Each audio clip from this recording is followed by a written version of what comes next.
Shit, it's a lot of people, and you know what time it is.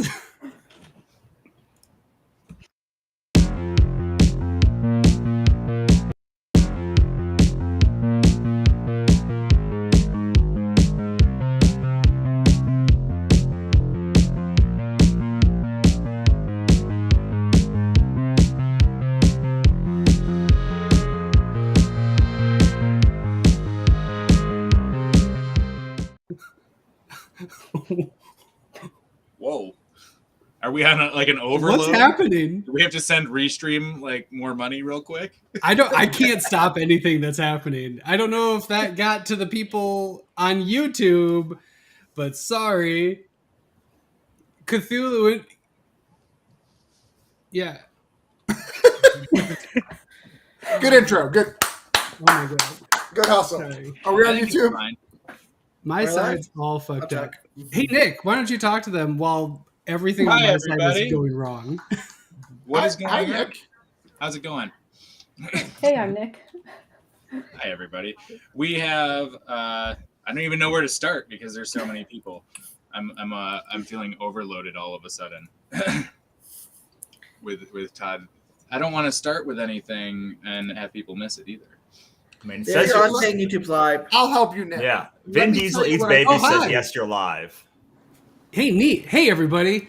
It's Comic Burrito. I'm Todd. I'm Nick. And this is Comic Burrito, a live stream. Cthulhu Invades it. Woo! It's super awesome, super smooth, awesome. We have lots of people here because we are talking Cthulhu Invades Wonderland, and there happens to be a couple of people involved in that book. I saw a list at one point. There was like 3 or 4. Hey, Travis, do you want to tell the people what Cthulhu Invades Wonderland is? Yeah. So a long time ago in a galaxy far, far away, we made this thing, Cthulhu Invades Oz. And it was good. But people kept saying, hey, where's the Mad Hatter? Where is the Cheshire Cat? Where's Alice? And I explained to them that they're reading the wrong book. They said they were not. So we decided to make the other book that they asked for, and that's Cthulhu Invades Wonderland. So I got 70 of my best friends in indie comics, and we put it together. And everyone in this panel is part of it, which is crazy. Yeah. Even the hosts. What? Literally everyone. It's true. I have gotten to have a sneak peek while trying to fix words, and it's real cool. People want to say what they're doing on the book? Sure, yeah. Why don't we go around the room? Okay. Because I'll start here. I'm Daniel Calvin, and I'm running the Dodo. Dodo. For those not in the know with the Dodo, want to tell them what it's all about? So the Dodo is the minor character in the book. He's one of the people who run the caucus race in Alice in Wonderland. But he's being in his case, a very last of its kind of a flightless fowl. And Wonderland being under siege, he's going to go to some desperate measures in order to survive and to protect the world he cares about. Very desperate, bloody measures. Yes. Wonderful. Hi, I'm Russell Nolte. I'm the writer of the first Alice story of, I think, 100 Alice stories that are in this story. I'm not quite sure. I wrote Down the Cthulhu Hole with Claire Donahue doing the art. It's kind of like it's how she gets to Oz and starts seeing everything's messed up. And it's awesome. And I also edit other Cthulhu books. But. Awesome. Yeah, he's the main Alice writer. We have other sub-Alice writers for various reasons. But, yes, he's the main Alice writer. He writes the intro to Wonderland. And I am the designer making this very cool thing together. I also, in this particular book, hey, Dad, write the amazing Red King. If you're not... Justin. Hey, Justin. Hey, Justin. I write the Red King, who is a very cool character in the Wizard of Oz.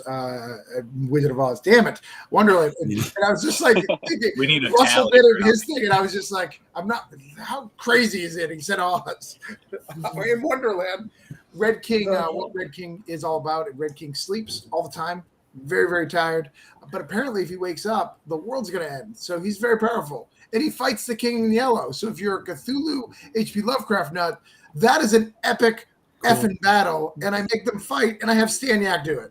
Yeah, wait a minute. Did you That's just cool. take Azathoth's backstory and put it on the Red King, and then also put Hastor in there? Maybe. That's great. That's wonderful.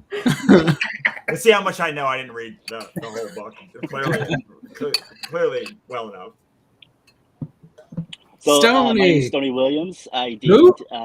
Stony Williams. Oh, Golden Burrito winning. Golden Burrito Award That's winner. yeah, Actually, 2 times. 2 times. According to I have a quick Stony. question for you guys. How many golden burritos do you have to win before you can turn them in for a platinum burrito? It's D&D rules. You need 10 golden burritos for 1 platinum burrito. All right. I see. Yeah. Okay. But I here's the wrote thing. the- Hold on. yeah, I go have for some it. more questions about that because I got them both for author and publisher, but he's got it for author and colorist. Are they the same golden? Do they stack? Do they right? Yeah, how do they stack? Do they have to be like types? Like, there's a lot of questions. Well, that one's probably worth more. I would think it's printed Right, that's what I'm on a saying. book. Yeah, There you go. I There's a think golden that's burrito. fair to say that that's worth maybe a little bit more. Sure. Just a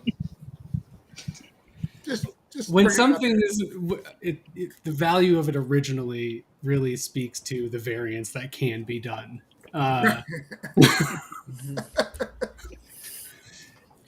To Stanley Nichols, the same to flying monkeys as to white rabbits. That's the same. That's the same exchange rate. Sure. Gotcha. That makes sense. So Stony, you. So what story did you color in this one? Actually, Travis let me write on this one. Oh shit! I know it's Well, once you won that award, you know.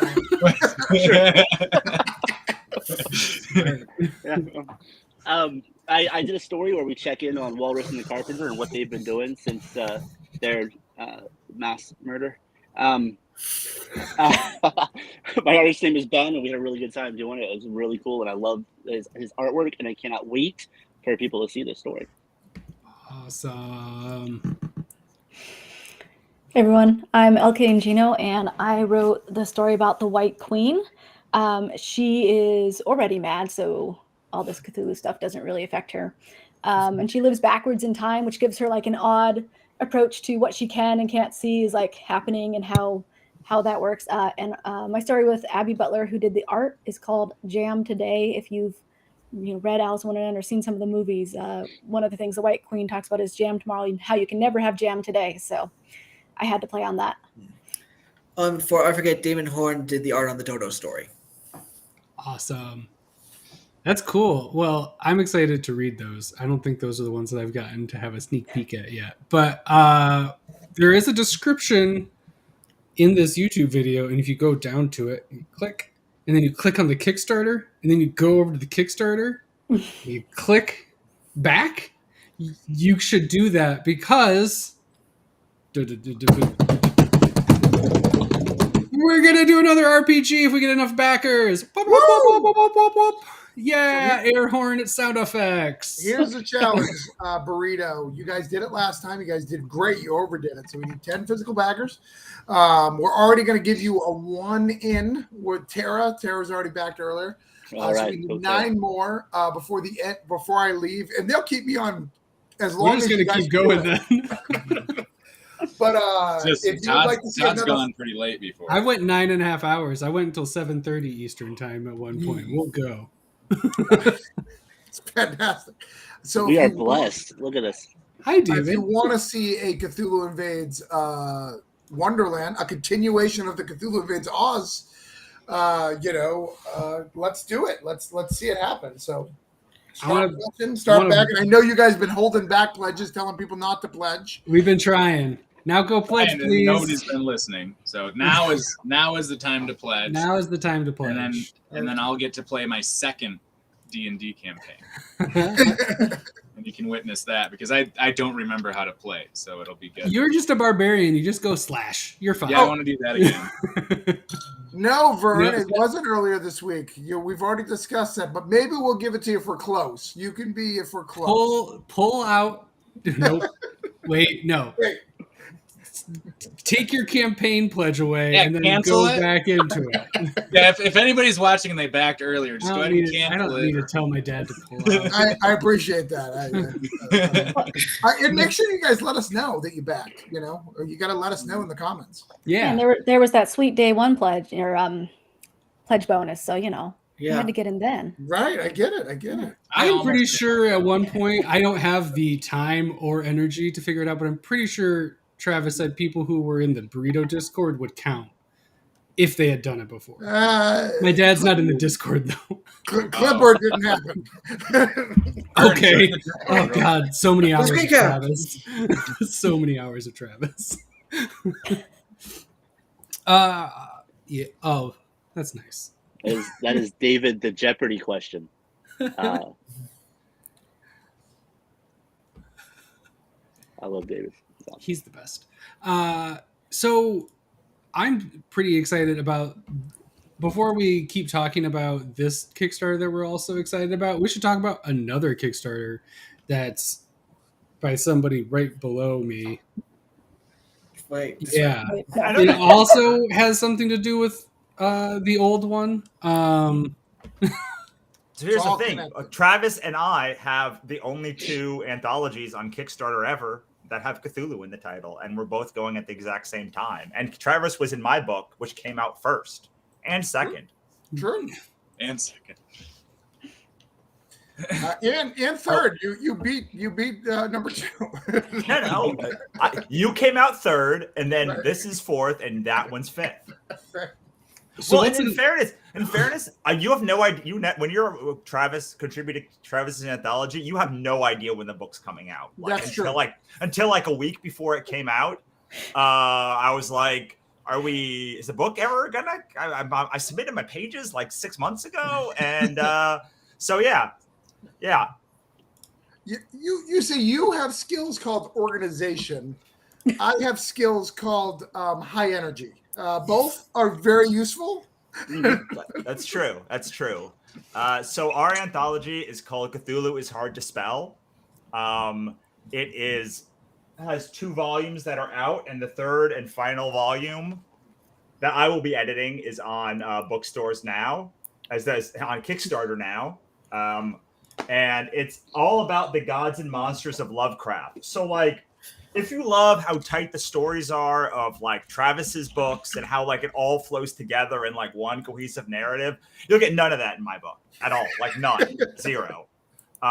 Like each story works independently of each other. All 107 stories, all 500 pages across the 3 volumes are just about the gods and monsters of Lovecraft's universe. And so we decided that the one big hole in Lovecraft lore that's not taken up by why doesn't it cross over to Oz or Wonderland or Neverland or mythology is like about the gods and monsters themselves. Like Lovecraft is a pretty high barrier to entry.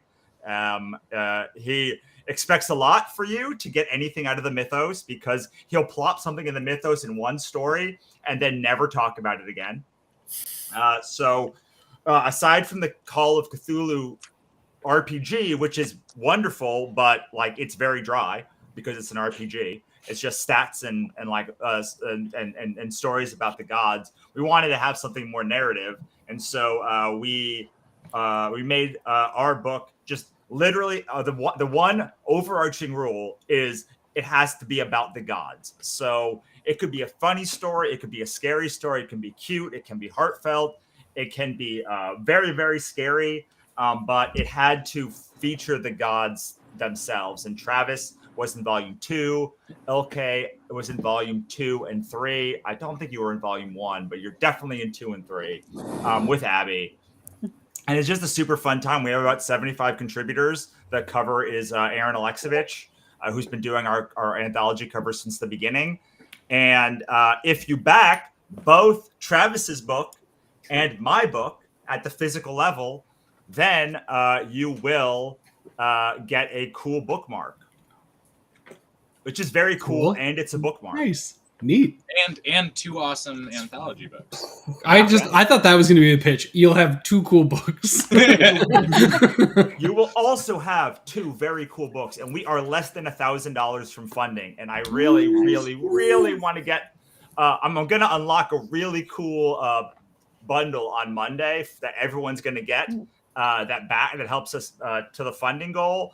But you also get a really cool bundle this week, and I keep unlocking them every week throughout the course of the campaign. If you backed somehow Lori's Elsewhere campaign and you back this campaign, you also get a print. So there's all sorts of really cool stuff. Please back my book and Travis's book. I love it. Well, Yeah. and Go do my that. It's wife in the did that description. book. Go check it out. How much longer do you have on that one? 18 days. Yes, forever. It's been out for forever, and it's got forever until it's over. Wow. Eternity. Oh, and Justin Bird says, I think it got Golden Burrito Award letterer nominated worked on Cthulhu's Hard to Spell. Nice. Yeah.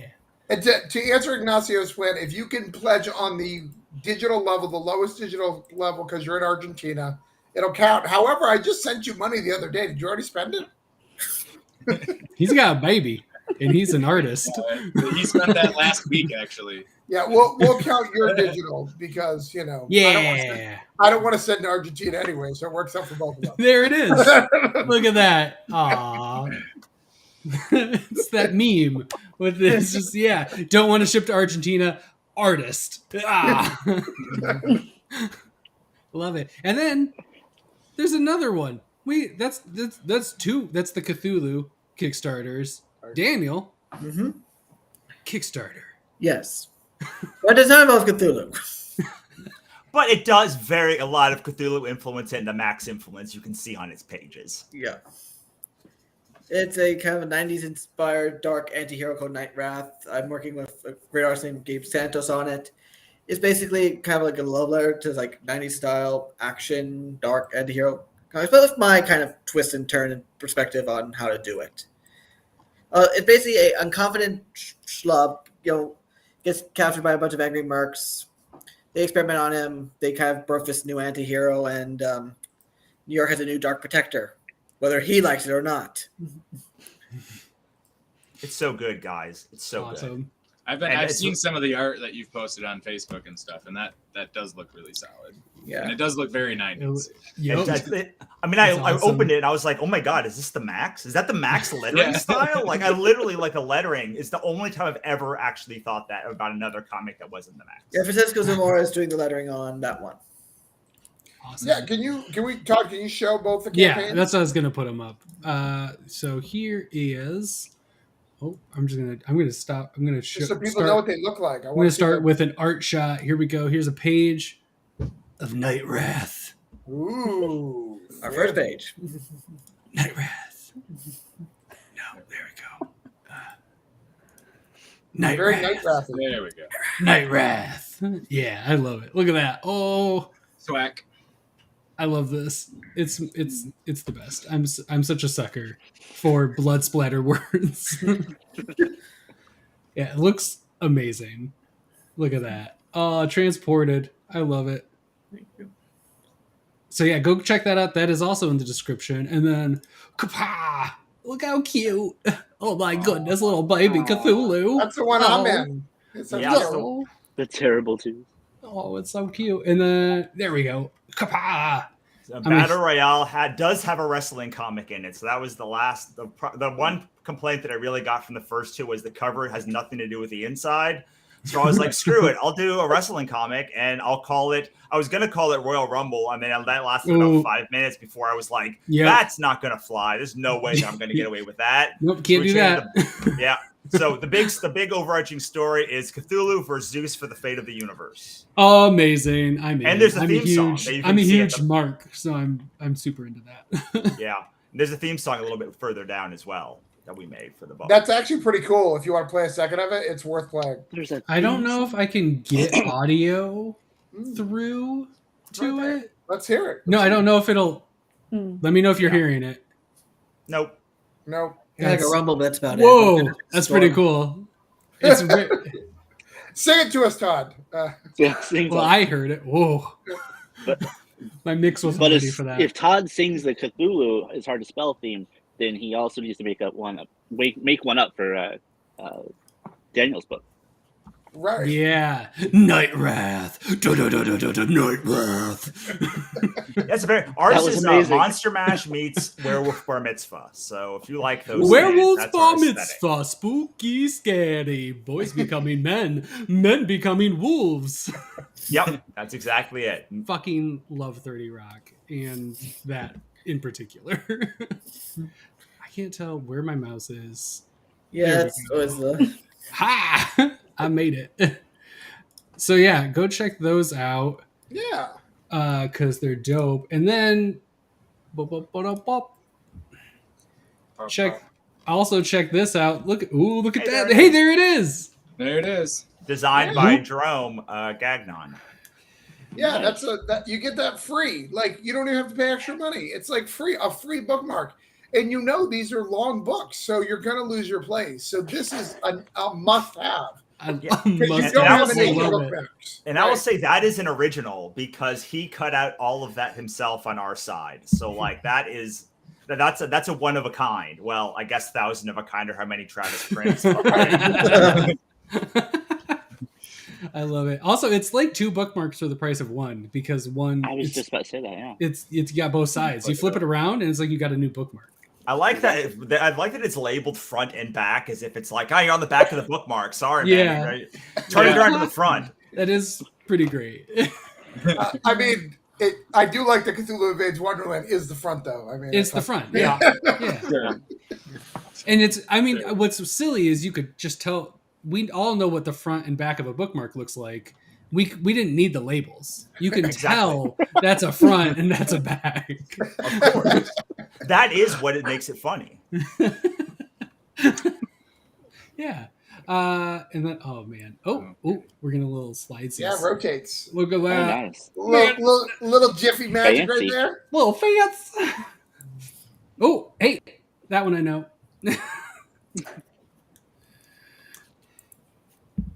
Oh, there it is. Look at that. Oh, so cool.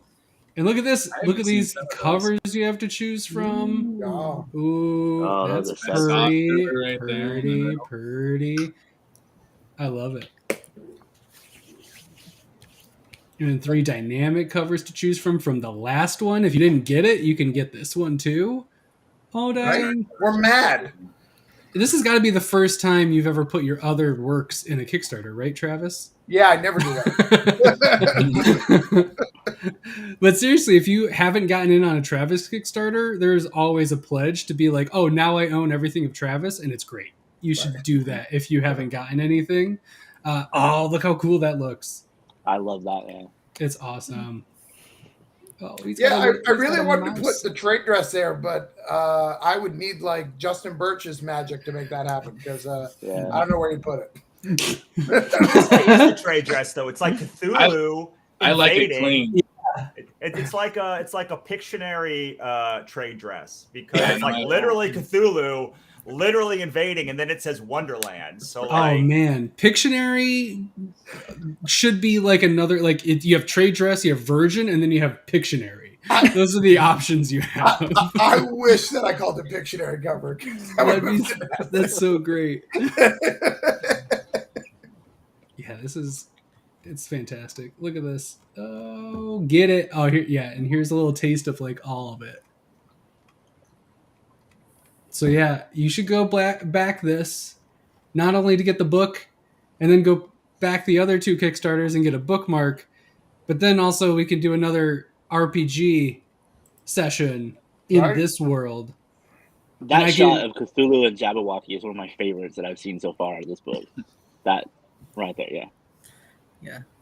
Oh, so cool. Oh, damn. Whoops. I just realized I never did the intro video. Because I was like, yeah, I used that in the intro video. I never played it because my shit went bonkers. You have an intro video? Yeah. Oh, let's do that now. All right. Oh, man. You know what would be really cool? Talking Cthulhu with Travis Gibb and the Cthulhu Club. Right. But how are we ever going to get them? What would be?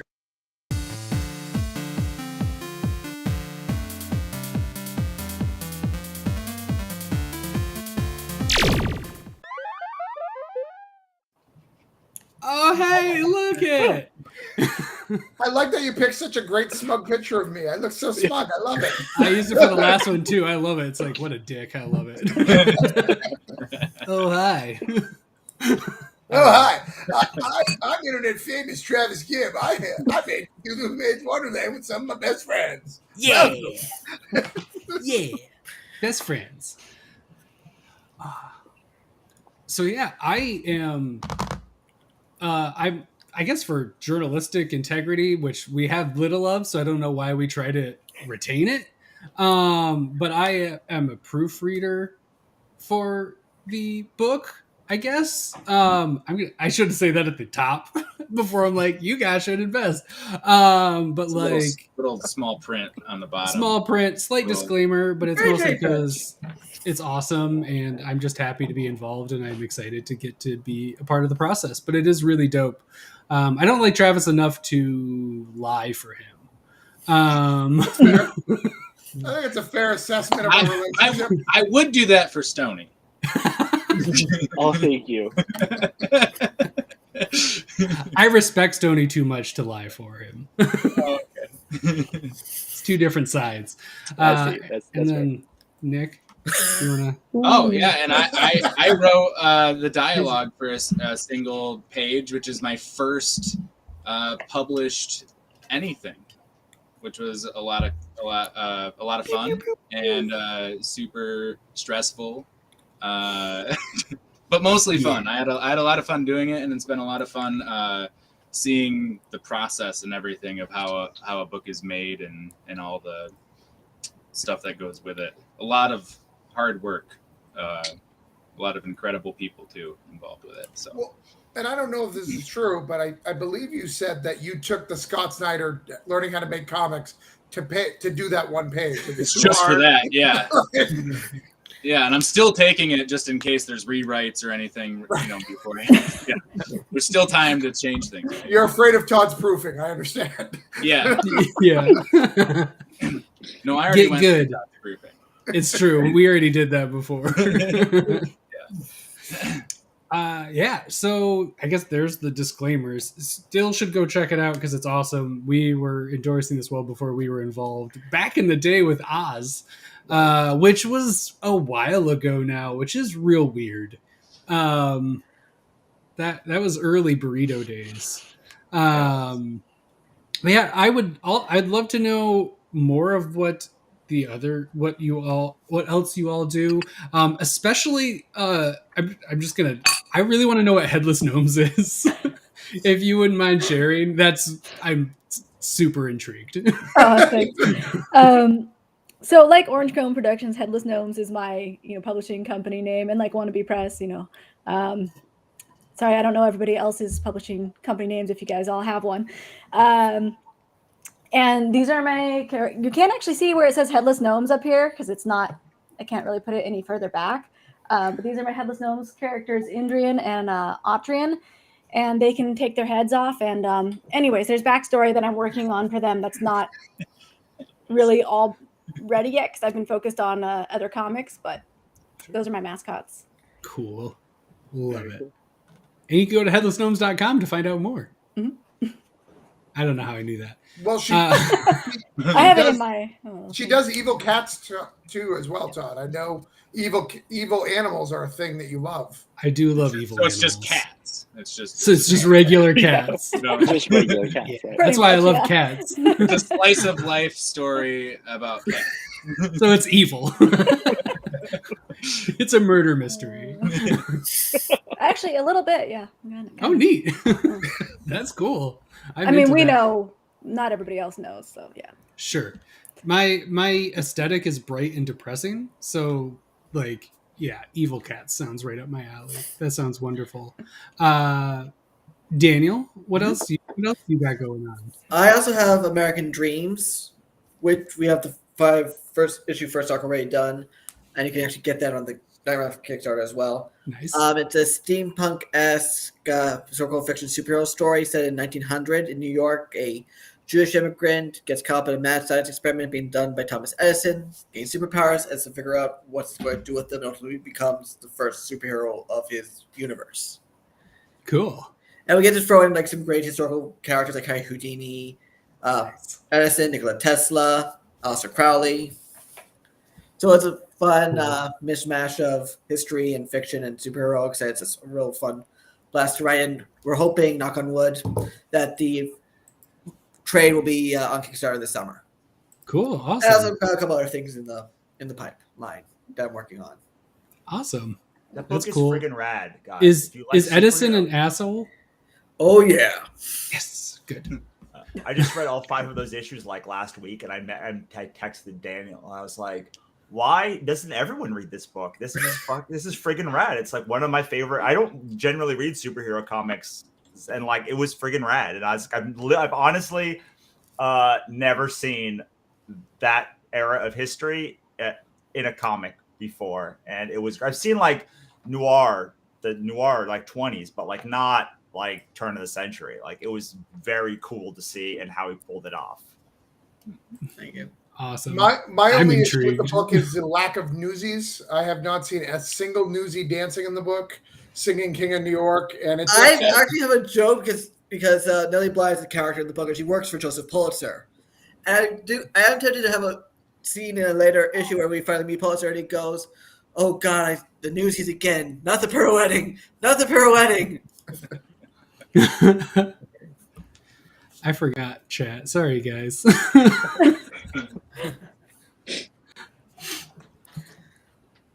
All right. Well, Justin says Cool. clean is best, so he agrees with the Pictionary version.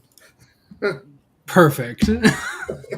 Justin Birch approved. That's the stamp. like, I don't Clean is want best, but then you put a Justin Birch stamp on the front. Right. Of it. I think that's actually the copy my dad chose to get on the Kickstarter. Nice. That's cool. It's a really cool cover. Yeah. I gotta get that soft touch though. Got to get that soft touch. Well, That soft yeah, touch. but I'm not going to do soft touch, even though I love the soft touch. Here's why. Like, I want it to feel like your other book, like so it feels right on the shelf, and they're all next to each other. Don't get upset, Todd. I see you're upset, but it's got to be that way. Like, if one's different, it's gonna feel weird. What if they're all different though? Use your words, Todd. Use your words. If they're all different, then it's okay. I mean, this begs the question: why didn't you do soft touch on the first one? That does beg the question. See, Got him. What you do, Travis, is you re-release the first one in soft touch, so now Todd has to now he's buying more to get the fair. complete set. Smart. Yeah. Just That's a soft me. touch. You know bundle. me. I'm just Mr. Completionist. Yes, It's true. Gotta own everything. all the covers. Yep. Oh, I mean, you gotta probably 5 golden burritos minimum per Justin Birch stamp. It's not a good ratio in our direction. And getting the Justin Birch stamp is really hard, so it makes it really hard to get those golden burritos. Yes. Yes. Awesome. So the update, as far as I know, unless someone else claims, we are at 3. Oh, wait, hold on. We got a new backer. Maybe 47. I know most of their names. So, wait, 1, 2, 3, 4. We're at 4. So we're doing great. We need 6 more. Let's go. So if you Please, did he that, will literally keep us here until he gets his 10. I'd like Yeah. to go to bed at some point today. We're just Travis- not even going to talk. We're just going to sit and wait. Travis Well, is I don't rude. know. So the first time I met these guys, and I'm almost a regular on the show. I've hosted it a time or two. It's not hard. I'll stand back and grab meatball sub. Like what kind? Like Subway meatball sub, or like do you got to get it from like a place that's good? I'll do homemade. We'll Yeah. hook you up, Justin. half a meatball sub, I'll eat the other half. Does that mean I can pay you $2.50? Because like I think I think you can get a $5 footlong at and so like now I know the exact exchange rate because like now it's what $12.50 to get a golden burrito. So I can just PayPal you that right now. That's true. It's I'm just saying, Cthulhu Hard to Spell 3 is not in print yet. So based on the we can put the golden burrito on it for $12.50 is what I'm understanding.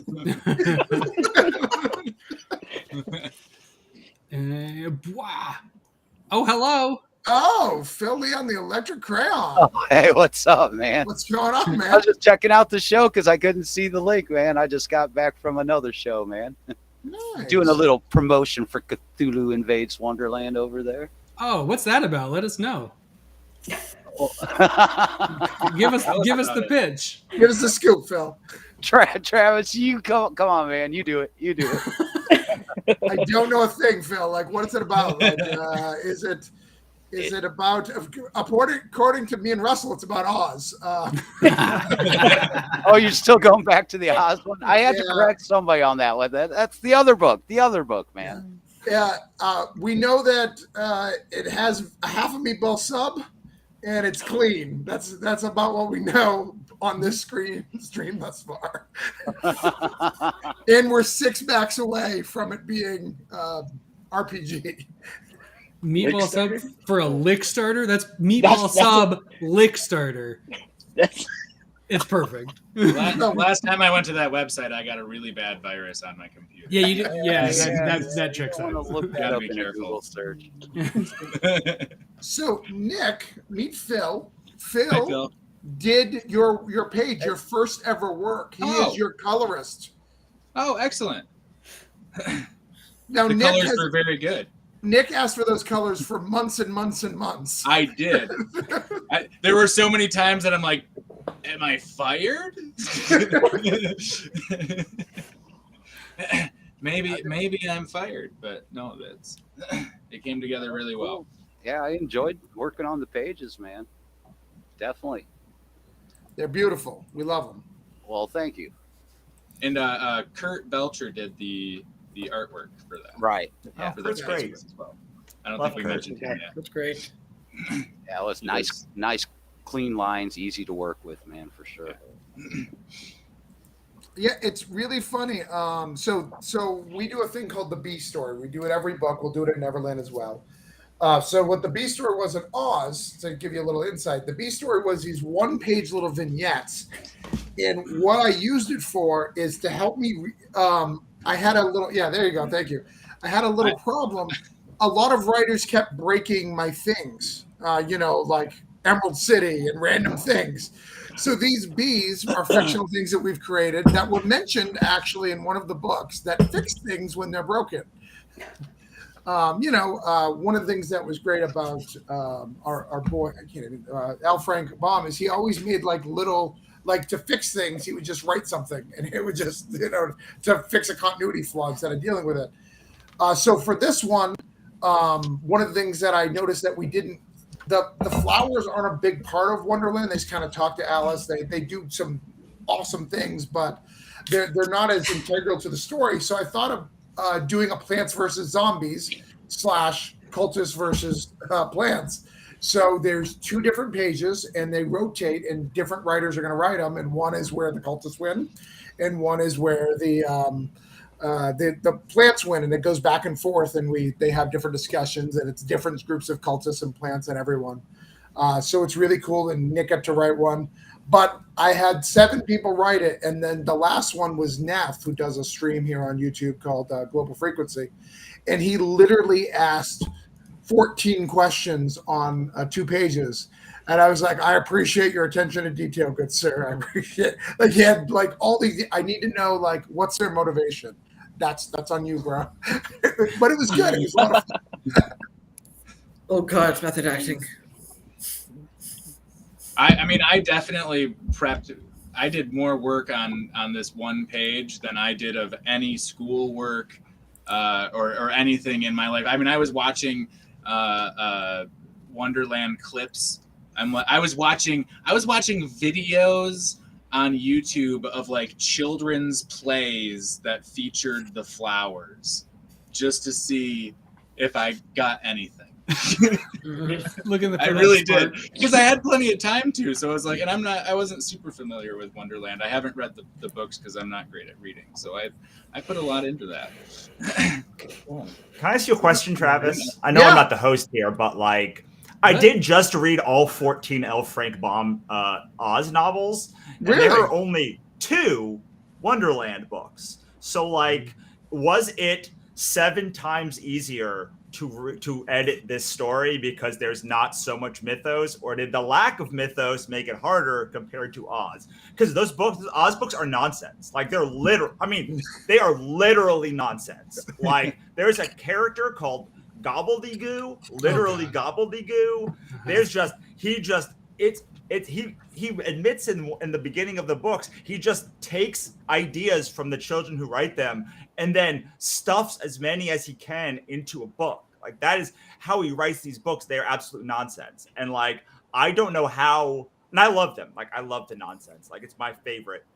That and Wonderland are like my 2 favorite things. But must be very hard to edit a book when like it's all literally just gobbledygook and nonsense.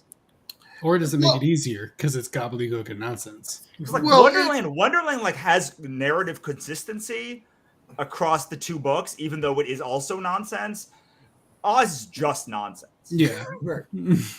Well, the difference of the Oz versus Wonderland's way harder in every respect, but not because of the reasons you're thinking. The reason why it's like Oz is they're essentially everyone's a good guy.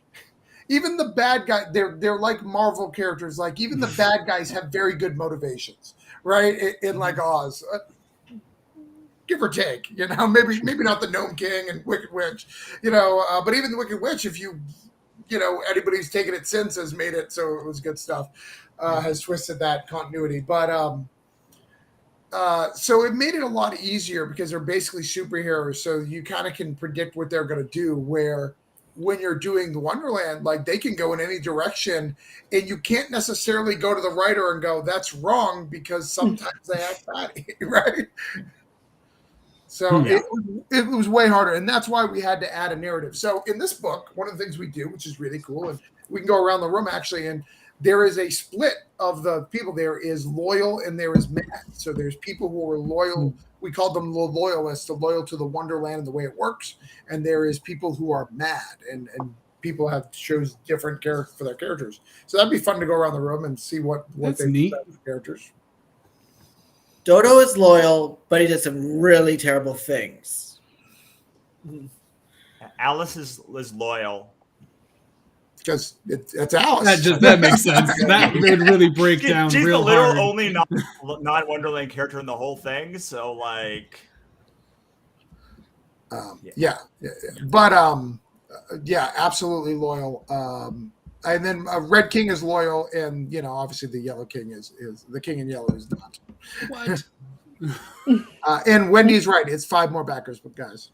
Oh, hey, 5 more. 5. I don't get to do my weird radio countdown noise because we didn't do This Week in Comics, so I have to get it out. So you got to get it out now. Yeah.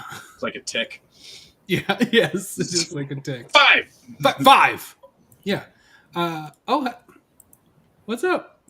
What's up, Bob? Hey. Long time no see, Bob. Yeah, how's it going? You should go check out these Kickstarters. There's 3 of them. We haven't done Kickstarters in a little bit, and now we're like, here's 3. Well, we really think Cthulhu's hard to spell funded because my wife, she wants a bookmark. She wants a bookmark, yeah, because there's no way we can make it without it. No, exactly. Right, and she needs it. It's very important to her, to make sure that her stuff is published because Russell's a tough cookie. Like Russell, he declined me just for the record. Like I had to fight my way in. Heather actually earned it. Like she earned her spot. So, like for the Gibb family, it's a very important that this works. So our status in our relationship exists as it should. Sure. Heather is clearly better than me in every way. Yes, and it just we can all get behind that. Yeah. I don't know her very well, but, But by knowing you, But, I yeah. have to assume. So there's a lot on the line. I didn't know the stakes were so high for this stream. I'm really sorry. But please help Travis, everybody. Right, help Travis. Make sure Help. Russell's funds and we need to get to have. He's got a couple of backers, but we need more. We're so close. You said you're rolling out stuff weekly? Is next week's Travis's Dignity that you're going to roll out for the next? No, that needs something reward. Gotcha. That makes sense. Remember, he declined to be taught. He declined. That's right. Yeah. So better luck next time. He did get in. So in his defense, he said, "Screw you! I'm just gonna make it because I think it's cool." And then I saw it and was like, "Please, can I have this story? Because it's actually really good, and I was wrong." Ooh, damn. And he made me grovel a little bit, but he said yes. So it's a lesson that you can't. Just because someone says no doesn't mean it's not a good idea. And you should probably go and make it, and then you can tell them to go eat shit if they come groveling back to you. That's great. I love that. That's amazing. That's a big fuck the haters move. And Bob, here's an example of the metal bookmarks. They're very cool. Metal bookmarks? Oh, I missed that they were metal. No. This These is are different. these are different ones. Bob. This is yeah. I was gonna say, whoa. But I'll tell you what, if we both get to 40, we'll make it metal. Both get to 40? Yeah. Metal. If we both get to 40, we both got to get to 40-ish. So. And then I'll make Night Wrath theme. Speaking of metal. Night Wrath already is metal, so we don't need to do anything there. Yeah. That makes sense. Honestly, it is kind of weird how all three are very thematically very similar in how they approach the universe. All three of these ones. I think if you like any of the ones, you'll like the other two. There you go. I love it. The Cthulhu Nighthawk universe? Night Wrath universe? I'm going to be honest. I thought it was Night Wraith because I kept seeing an eye. Yeah, people, you're not the only one. People keep saying Night Rave, no, it's Night Wrath. Night Wrath. No, it's Night Wrath. You should tell people who say Night Wrath, no, it's Night Wraith, and no one will know that. Yeah. It's the original was actually Savage Night, and then we just said, no, we have to change the name. And then we tried Night Wrath. Because now you can still introduce Night Wraith. No, Night Wraith can be with an N. It's just N-I. It's N-I instead of A. Yep.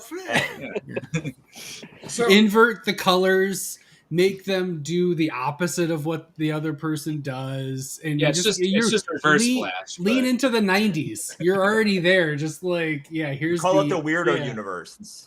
Yes, the weirdo universe. I love it. So basically, Bizarro. Yes. We're down to 4, guys. Oh, 4. So we're up to 6. Correct. Pew pew pew pew pew. Let's go. By the way, can we share beef here? Are we allowed to share beef? Yes. Because I've got some beef with LK, and I think we should address it. Uh-oh. Okay. Sure. I'm and Todd's like, no. Okay. Todd's there, but he always goes at Cole or Nick. What is happening? Yeah, it's usually a burrito, but I trust you to. Here, let me. This is exactly what you want your editors to say. I have beef with you before the book is out. You're like, here. Now you can. No, other way, Travis. There you go. Now you can. I throw a whole St. Patrick's Day party that you say you're going to come, and then you're on another stream. Yeah, maybe talking about my book, but you didn't come to my St. Patty's party. I had swag and costumes and nothing. Heck. I think I removed myself from that one, from the list on it, so it wasn't showing me as going. All right. Beef squashed. She said she wasn't going. You were mistaken. Look at that. I think Burrito so. solves issues. It's true. She is not on the list, so I guess. Oh, look at that. Good job, LK. Because we had booked Abby and I had booked that other one weeks ago, and I was like, oh, I want to go to Travis's thing, but we already have this thing, and I'm not going to, so. Okay. Yeah, we did mention it, though. We mentioned both, so. You did. It's fine. It's a kayfabe beef, so you're good. Kayfabe? I don't know this. Kayfabe. Oh, yeah. I'll It's let you explain it, wrestling. Todd. Kayfabe okay. is it's inspired from. It's not inspired. Kayfabe comes from a Japanese culture of actors playing out their parts outside of their acting and actually like embodying it and it saying like this is real when it's not. Okay. In pro wrestling, kayfabe is pretending that the whole thing is real while it's actually fake, but that's part of the entertainment, and it's kayfabe. So when you break kayfabe, you're shooting on somebody, which means you're just actually going through kayfabe and talking truth. And there's kayfabe. I did not come here to learn things, Todd. Can we talk about Cthulhu? That's smart. You should never come to Comic Burrito to learn something. Me either, Stoney. I totally just kind of. It's But so if you want to funny learn, that I think I've only talked about kayfabe twice ever on air, and it was both this week, and it was both with Travis. That's not funny. I mean, I know that that's probably that very makes accurate sense. statement. Now that makes sense. That just tracks. Seems accurate. But Phil, also- if you I love follow pro Phil wrestling. around more, Phil Leon, like he goes into lots of places where KFAB is very very around. Oh, David is on. He's got some truth there. We're faith healers, Wise essentially. I think he means real burritos, Oh, but also us. same. Yeah. we and then I agree, Stoney. You didn't come here to learn. You came here to talk about Cthulhu or Vikings, depending on if it actually somehow turns that way. Yeah, this isn't a fem stream, guys. Come on. Yeah, that's the educational stuff. Oh, by the way, this is all brought to you by For Everyone Media, our new conglomerate, which just involves a few other people, and we're all part of a new network called For Everyone Media. You should check it out, foreveryonemedia.com. We've got Girls Talk Comics on there. We've got Hear Everyone reviews on there, written reviews. People type words and you can read them. Fucking crazy. There aren't pictures. It's not like a comic. There aren't pictures. Or There are anything. well, I put pictures on there, so Oh, that's true. Yeah. There is usually one or two pictures in the review. That's true. There's Panel Royale, where we talk about things like we talked sex in comics the other time and talked about a Michelin Man costume that has wine in it and is called Antifreeze and is the nemesis of Mr. Freeze, all while also talking about sex in comics. It's a good time. And then also Comic Cocktail Hour, where we talk about stuff. We have women creators coming up next week. We're going to be talking women creators in comics, which will be led by the women of For Everyone Media, Erin, Jamie, and Bree. And I'm very excited to put in my 2 cents. It'll be a good time. Anywho, I'm supposed to be actually talking about For Everyone Media, and I'm really bad at it. It's always been a last minute thing. So anyways, Cthulhu is cool. Yeah, Bob said he liked it. Bob says Cthulhu Invades Wonderland is one of his all-time favorites. So Yeah. Bob, it was inspired very heavily by Cthulhu's Hard to Spell. So check it out if you haven't. I know you're on my side, but definitely you can share. You can love multiple Cthulhus. There's nothing wrong with that. Can this? Is it still glow in the dark if they catch up? There is a glow in the dark tier. Yes. Cool. Nice. I'm It's a real big cool. fan of it. I have it on my shelf. I have an open side bookcase, so I can put this last in row, and then when I turn my lights off for bed, this glows over me.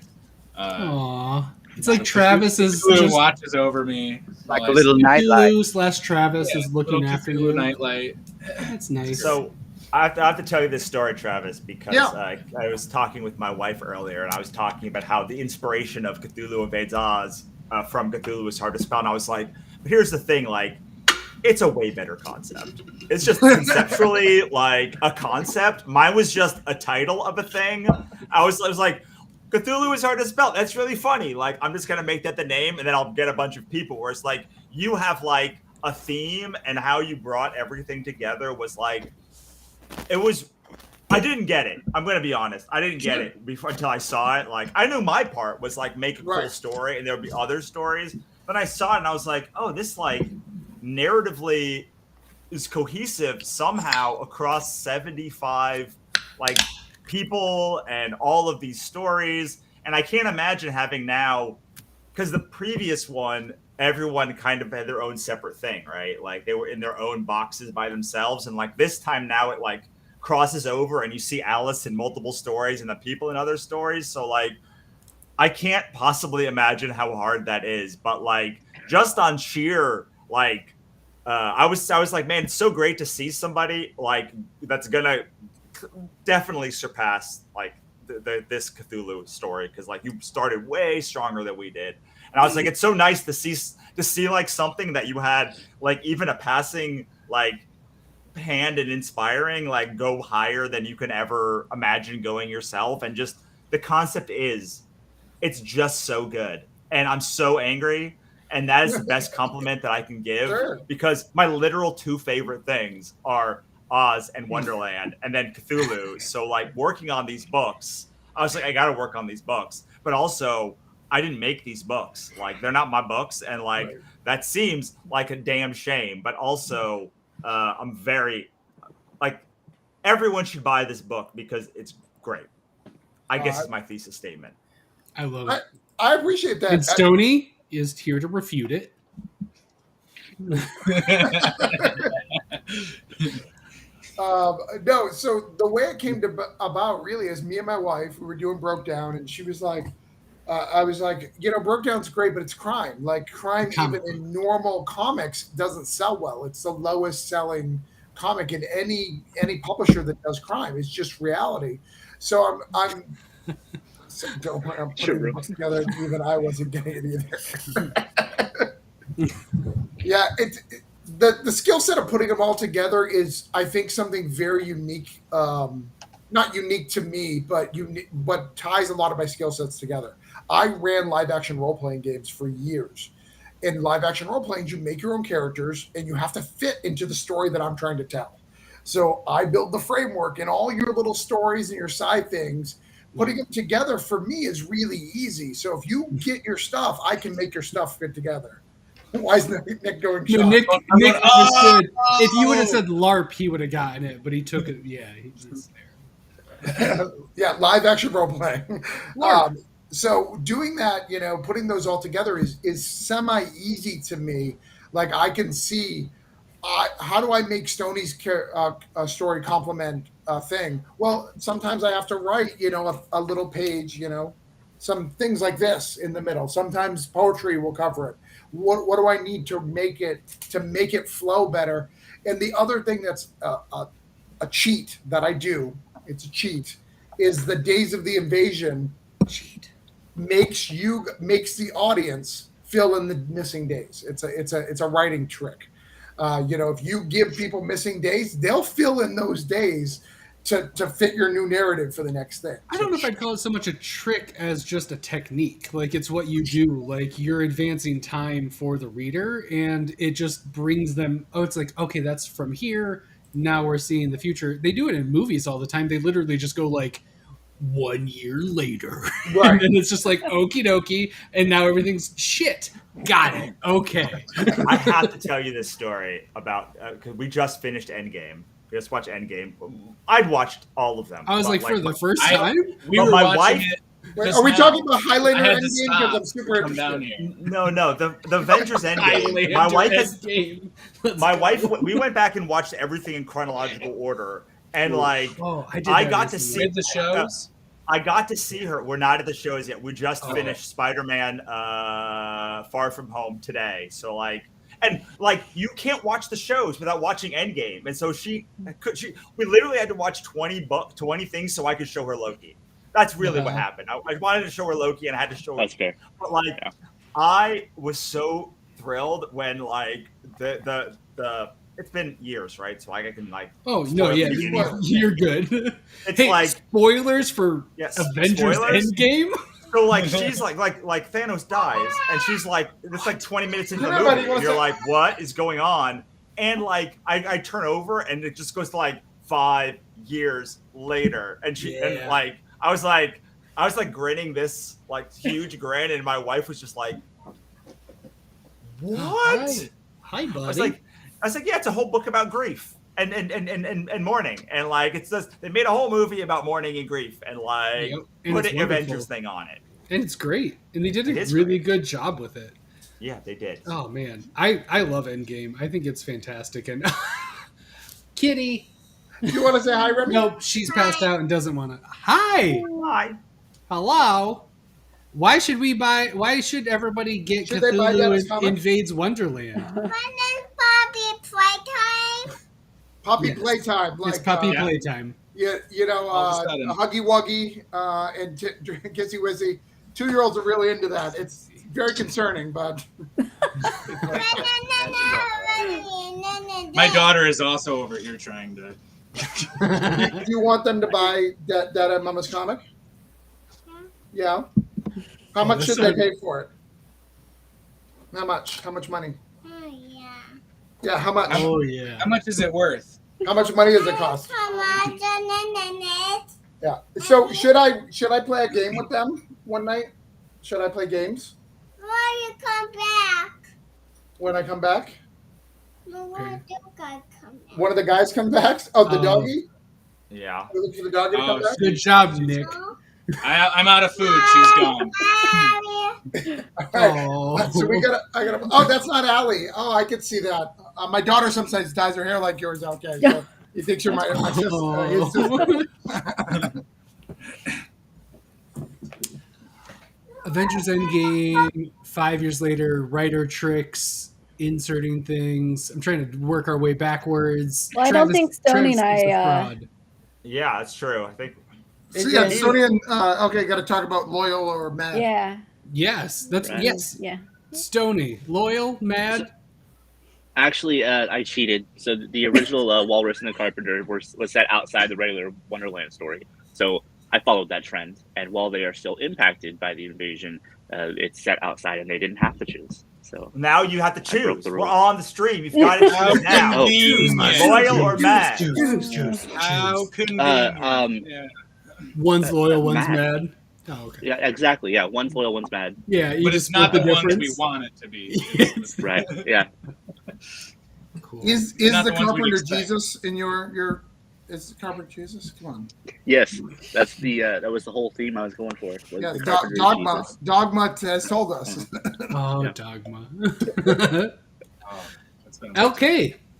The White Queen is loyal, but mostly because it's more like this is her home than she could really otherwise probably I don't know, care less. And it's also just because they're trying to convert her and drive her mad, and she's like, I'm already mad. You can't. I'm like, That's cool. no, I love it. That's always my biggest issue in media when it's self-serving to just fall in line and help, and then characters don't. I'm like, fuck you. Just it's what's best for you. Go do that, and then you can be a dick afterwards. It's just you can continue to be yourself after you solve the problem. So that makes sense. That fits for the characters. That's really cool. I am really Through the Looking excited. Glass, I would consider her loyal to Yeah. Wonderland too, more than Mhm. the Red Queen who was trying to fight. They're Oh, both yeah. mad and terrible and hated each other, but somehow in that, I still consider the White Queen loyal and the Red Queen mad. Mhm. In the I think narrative. that's fair. That's what I would have. yeah. I just think she's Gut check. self-serve, maybe more self-serving. Yeah. Not necessarily yeah. Loyal, Maybe it's 'cause- but because of that's what's going to be best for me, not for Yeah. Wonderland, let's save it. It's just Well, this yeah. is my best foot forward is being loyal. Yeah, and maybe it's just she wasn't chopping people's heads off, and so that made her the better choice. Yeah, I And- mean that's how I choose friends. Who chops Not people's gonna heads off happen, for yeah. you? Who Yeah. doesn't usually? But then there's Nick. A few exceptions needed. there's always an exception to the rule. I'm not sure if Amazing. Phil's here. Is Phil here? Phil. In spirit. Okay. You're quiet. You're normally very loud. So Sorry about that, man.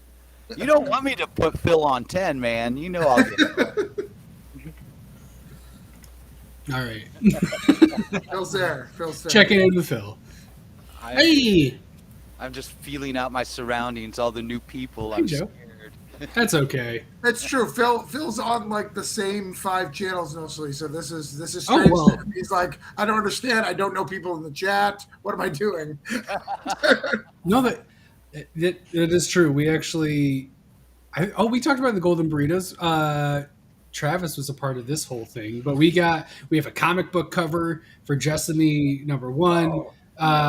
And Ignacio did chop our heads off for the cover, and we are decapitated heads on the cover.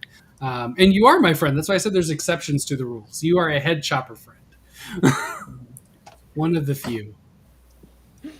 Oh, hey. Oh, Bob. Yeah. Oh, thank you. He got a golden burrito for it. Yeah. Are you No, talking yes, about great. the TJ Sterling one that just ended on Kickstarter? Yeah, that is a great book. I don't know why Stony has anything to do with it, but It looks amazing. That one, I'm really, really excited for that. I told Stony That was about it, and he was convincing. like, "What? I'm going to sue." And then he looked at it. He's like, "Oh, I like TJ Sterling," and they spelled it different, so it's fine. Yeah. And Newton, Yeah, I put it in my and Facebook, Newton cool. too. TJ and Newton, Yeah. and as an artist also, but like. Oh. Oh, Hi, buddy. Oh, this is awkward now. We love you. This is David where, wants this is where to go to- Poser bust in, right? right. Yeah. Right. Nottingham was like way better. Like it totally deserved. Yeah. I Poser guess was absolutely maybe it arguable. was, but it. Choices were made, and we make them by committee, and Villainous is the one that we got to. This is why we don't release our personal rankings usually after. We'll say our favorites, but our personal rankings don't go out because it is a slight mystery how we get to it, because it's 3 people coming up with one best book for each category. That shit gets weird and complicated, and like we end up with a camel, because that's what happens with So committees. We make overly- camels. Unnecessarily overly complicated. Yeah, because it's And- really hard to do. But Villainous, in that complication, Villainous won out. Gotcha. So it came down to a coin toss, is what you're saying. No, I'm saying we won't no. say why. But the whole thing, there's very few clear, really obvious winners. Like, we've said it before, the Many Deaths of Layla Starr was our obvious boom choice. We all had it at #1, didn't even have to talk about it. Basically, every other category, we were back and forth on every aspect. And Villainous won the Mad Cave one. Well, that's amazing, and thank you guys so Boom. much. And, There it is. But we love you, and Nottingham's amazing. And that's starting. I back up love you guys too, and I love Right? David so much. Isn't the Yeah. second arc of Nottingham starting pretty soon? Yeah, it can be up for the next Should be. Golden Burrito. See? There's plenty of time. Yeah. David, Just to drop make that sure to date. make it very convoluted, and so the Yes. convolutedness will win. Yep. I'm This just is best. saying one's already coming out with the second season, one's not. That's all. I'm not saying that Stoney's isn't better. I'm just saying. Whoa. Wow. And that means is that so what I'm getting from that is like any reality garbage is better than any basic TV then. Survivor is the greatest series of all time. Give or take a few seasons, yes. No, that's the greatest series of all time because it's had the most seasons. I have to say, I think Tom Bervort at Marvel would agree with you because he said flat out, like this month, the best books sell the most, and that's the only way to judge quality. There Maybe you not go. the only way, but like that was his flat out like. And I was like, Yeah, oh, and that's, everybody knows that that. explains so much about Marvel. Yep. Yeah, it says a lot. Weird side channel, but I actually Star. want to talk about something that maybe you guys have all read. I was thinking about it. We were talking about the Runaways TV show and how the first season was really good, the second season was not so good. Yep. But that's Runaways consistently. Yes, that's what I was gonna say. Yeah. I was gonna It say, just like- follows how it works. Yeah. Yeah, Right, like It's just the way it is. Pretty Like great. I love Runaways, but like even Josh Whedon, when Josh Whedon came in, you're like, it's all right. Yep. Like the first volume was so good, I bought the next like 8 volumes, and I finished those 8 volumes, and I was like, what the did I just read? Like how were the first 5 issues so great, and the rest of the other 24 issues or whatever, 30 issues that I read are just so like they're not bad. Sure. But like I finished them, and I feel like I just finished them. I was like, "Yep, I did just read that." Yeah. Beckstar was awesome, and also is a Golden Burrito nominee. Ooh. Yeah, Beckstar, Nottingham, Villainous, and Stargazer were Mad Cave nominees. Ooh. Good books. But yeah, no, that's kind of amazing. Could you imagine if they made a TV show to fall in line with the ups and downs of the comic series? Like, they're like, hey, this season's got to be like not as good because we're staying true. Like by design, like hey guys. That would be amazing. Like if they could follow through, like we're gonna throw like millions of dollars at this thing and intentionally make it mediocre. Because that's what the book says. I can just already see people being like on Twitter and being like, it's okay, I guess. And then other people being like, it's supposed to be okay. That's why it's brilliant. It's amazing. It's just like no twist mediocre in the whole second season. Yes. Just like. Yes. Yeah, like season 9, they're like, it's really good, guys. No one's reading it, but like, it's really good. It's really good. It went back. It's amazing. Travis, yeah, Center Square, Hollywood Squares. That's been in the back of my head to do a Hollywood Squares on the show for a long time because awesome. I think it would be amazing. But the problem is, I think you max out at that many people, so it'd be hard to have somebody off camera. I don't know how to do it, but it would be great. On another stream, we've kind of been developing that idea with indie comics, Hollywood Square, so to speak, where nice. A lot of pop culture and stuff about books. That's cool. But of course, you'd have to incorporate. You got to cross streams, and you got to use like OBS and StreamYard, and so we're still trying to work all that out. But it's just funny. I've attempted to working on something like that off and on. Yep, that's funny. I guess one of us cracks us, hit up the other, and we can do one of these. Because I've been trying to figure it out too, how to get audio or people that are above the squares. It's real tricksy. Yes, you'd use like something like we were going to go with StreamYard and then OBS and link up 2 separate StreamYards with like contestants and the host in one, and then all your squares in the other one. And then you need 11 people. Yeah. You need 11 people plus 2 contestants. Well, you need 9 people, 2 contestants, and then theoretically one of the people could host. That's in the 9, so the bare minimum is 11. Yeah. Right, but what you do is you have one stream of the 9, right? One with the contestants, and then one additional person to stream the 2 together. Yes, correct. So you need that 3 is what you would need. At once. Yeah, the host and the contestants could be coming through one, and then everybody in the squares would be on the separate one. My solution is once we can hang out, Nick, Cole, and I could be in one room because we're all from the same city. And that solves a lot of the issues. Yeah. Logistics, yeah. The whole thing with that whole idea, is the logistics, man. Pinning everybody down the right times. Everybody's Wi-Fi is working properly, all that good stuff. Anywho. I love it. Stoney. Oh, that is a fun fact. I didn't know that. Mm-hmm. Can you bring her on? Here we are learning things. Actually, she just left, or I would absolutely go get her. Because I figured we could all get stoned on stream. That'd be fun. There we go. Does it work through screens? That's my secret, Cat. Only one way to find out. There is only one way to find out. I'm always stoned. Actually, I actually just got stoned for the first time last week. Oh, that's exciting. Yeah. Grab through marijuana? Yep. Yeah, I took a gummy and fun. got really messed up. Nice. Did you take too much? Gummy was your first time? That's a rough way to start. That is not how I ever recommend doing your I first took way time. too much. Yeah. And that. Wait, how much did you take? Because there's a lot of gummies with a lot of. Oh yeah, you could go the whole I spectrum. think she said it was half of a 250. I think it was.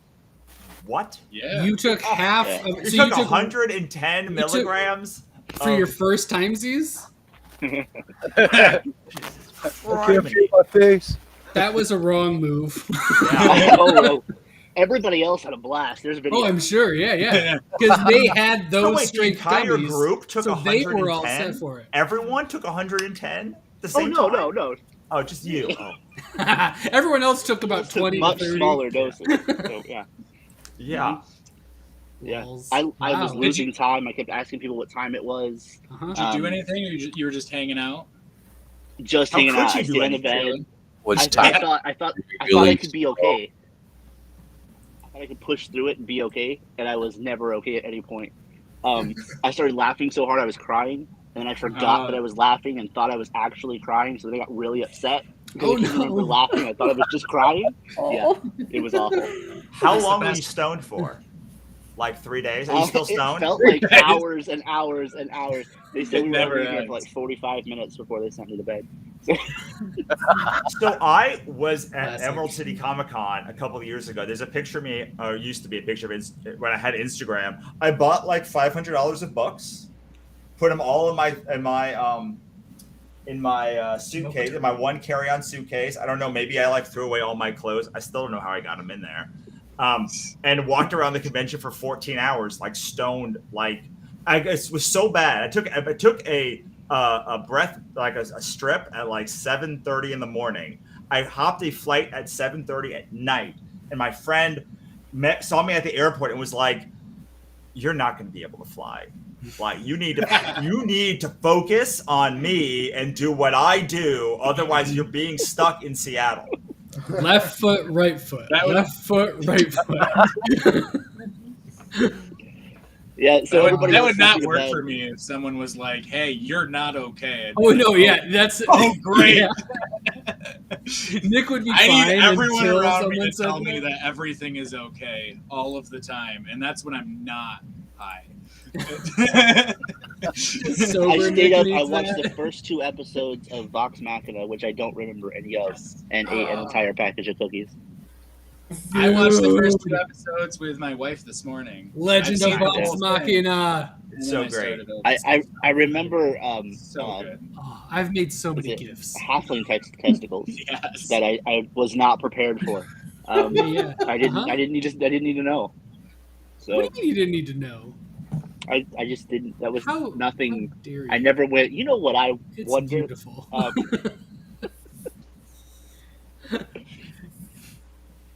Oh yeah, there you go.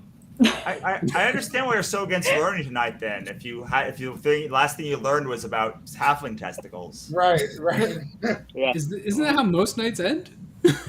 Oh, jeez. you can only learn about it once. You can talk about it often, but you only learn about it the first time. No, if you get that stoned, you can continue to learn about it. Don't do drugs, kids. Drugs are Oh, bad. Kids, Right. kids Don't- shouldn't. Correct. Don't do drugs. Just Adults marijuana do and drugs. alcohol. Well, definitely don't do 110 milligrams. Especially for your firsties. Like 5, 10, Yeah. maybe 25 if you're No, feeling frisky. But 100, like, 110 is when you're like, no, there's no real addiction to marijuana. yeah. And you're like, I need 110. Oh, fuck. Next up, the oversized gummy bear. Yes. Yeah. You Like get last the- time I went into my dispensary, like someone just popped open one of those things, was sipping it like it was like Oh, God. a soda, and I was like, I think you have a problem. Like I know, like Too just you're at work. It's like someone just popping open a beer as they're at a tiny bar and like Ugh. like I mean, that sounds great. Yeah. But like a Well, nip. that would be a problem. But or- so like I bought that thing and it literally tasted. Our rescue says that's fine. Yeah. Like so, I bought the thing because he Wait, do I have a drank it problem? so casually. Not his one, but I was like, oh, if it's like good enough to just sip, I'm gonna like it. It tasted like someone like took a nug and blended it and then just fed it to. And I was like, this is horrendous. It's horrendous tasting. What are you doing? Ugh. There's actually weed that tastes good. Why are you drinking this? Yeah. See, when I moved to Florida, so I'm from the north. I moved to Florida. Very similar story. I don't have any drug stories because, well, my parents did them all. If you haven't heard my Because you're background, from New Hampshire. But we'll talk about that another time. But I tried grits for the first time, and it had zero taste, and they were nasty, and I didn't understand why I didn't want to eat them. Oh, And then I no. literally had people around me going, "No, you have to do this," and they're like, "Butter and sugar." Yeah, and like, sugar, this. yeah. I was like, so all the other things that taste good, if you throw it in something that doesn't, Correct. Yeah, you're Butter- not teaching me anything. If you take It's like, something really bland and then mix a bunch of good stuff with it, then they're good. It's like, A whole It's like stick of how, like, butter you and one can't thing of taste the grits, grits, tastes it's good. fine. Yeah, yeah. it's like how like I could tolerate gefilte fish at Passover. I just put a whole bunch of horseradish on. And you're all set, yeah. Butter's in all my favorite foods: popcorn, corn, all these things. Wait, butter's my favorite food. Parks and Rec, Butter man. fried Great. butter. Yeah, it's the great. Butter's the best. That is not true, David. I I also have a love jalapeno watermelon gummy, and it is very good. Oh, It's very yeah. good. And also the smell is fucking delicious. It is. love It's weed is like coffee, where it still can taste good, but it can't go past how good it smells. It will always smell better than it tastes, even if it does taste good. And I love me some It's good. You good got coffee. the good stuff. What? I said if it don't taste good, you didn't get the good stuff. Correct. Yeah. Yes. Then you did something wrong. Or some of the very best have been real stanky. It's like cheese. It's like stinky cheese. Yeah. It's like, Exactly. oh, this is rough. Oh shit. I need 30 minutes in an isolation room real quick. Bye. I'm just gonna go under the covers. Yes. So I want to point Ride this this out. out. I know that this was Stoney's fault, Yes. but I'm gonna blame Great name, Stoney. I'm gonna blame Phil because somehow when Phil's around, weed gets brought up. Why is that, man? It was definitely it was Chaos's fault. I was just about to be like, you know what else is green? Cthulhu, and bring it back to like a background. It'll be a classic, back it's a around. classic burrito. You know what really Segue. fucks you up? Staring into the abyss. That'll fuck you up real hard. So just like, I acknowledge that Inesio backed all three campaigns, and that will get you guys an extra one. But I'm not going to give them all three. That's fair. No, that's So you fair. guys are So what are we at? You're three short. All right, everybody. We need our Cthulhu Invades Wonderland RPG, which will most likely feature Travis Gibb as the GM, which would be weird because if that doesn't happen, I don't know how the rest of it doesn't.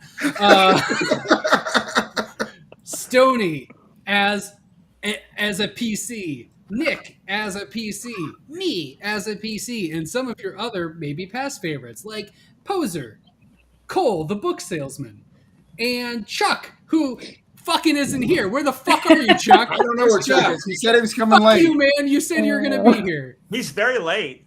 That's when he's like, oh, I'm in No. the chat. And he just That And Can also, Can we find I Chuck want, stream and invade it?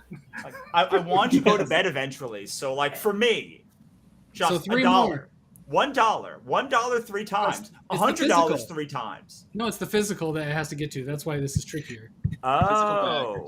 Except Well, for Physical Ignacio's. backers. So If you're out of country, let If us you're know. out of country, I break that rule. But I will Yes. tell you guys one secret. like Just David know- Hazan, David, you can get us one. No, And David other- already got you one. Oh, okay. Thank you, David. You're the best. But there's a friend of ours who is a little bit of a poser, who Ew. has not jumped on yet. So if somebody wants to send a message out Poser. to someone who's gonna do it anyways, Hey-o. I'm a real metalhead, I swear. Brother David Hazan and I are going to have a running argument about filter fish because, well, like defense, I'm not a big seafood fan, so I need the horseradish to cover that up. But I do agree with him. Pickled herring is.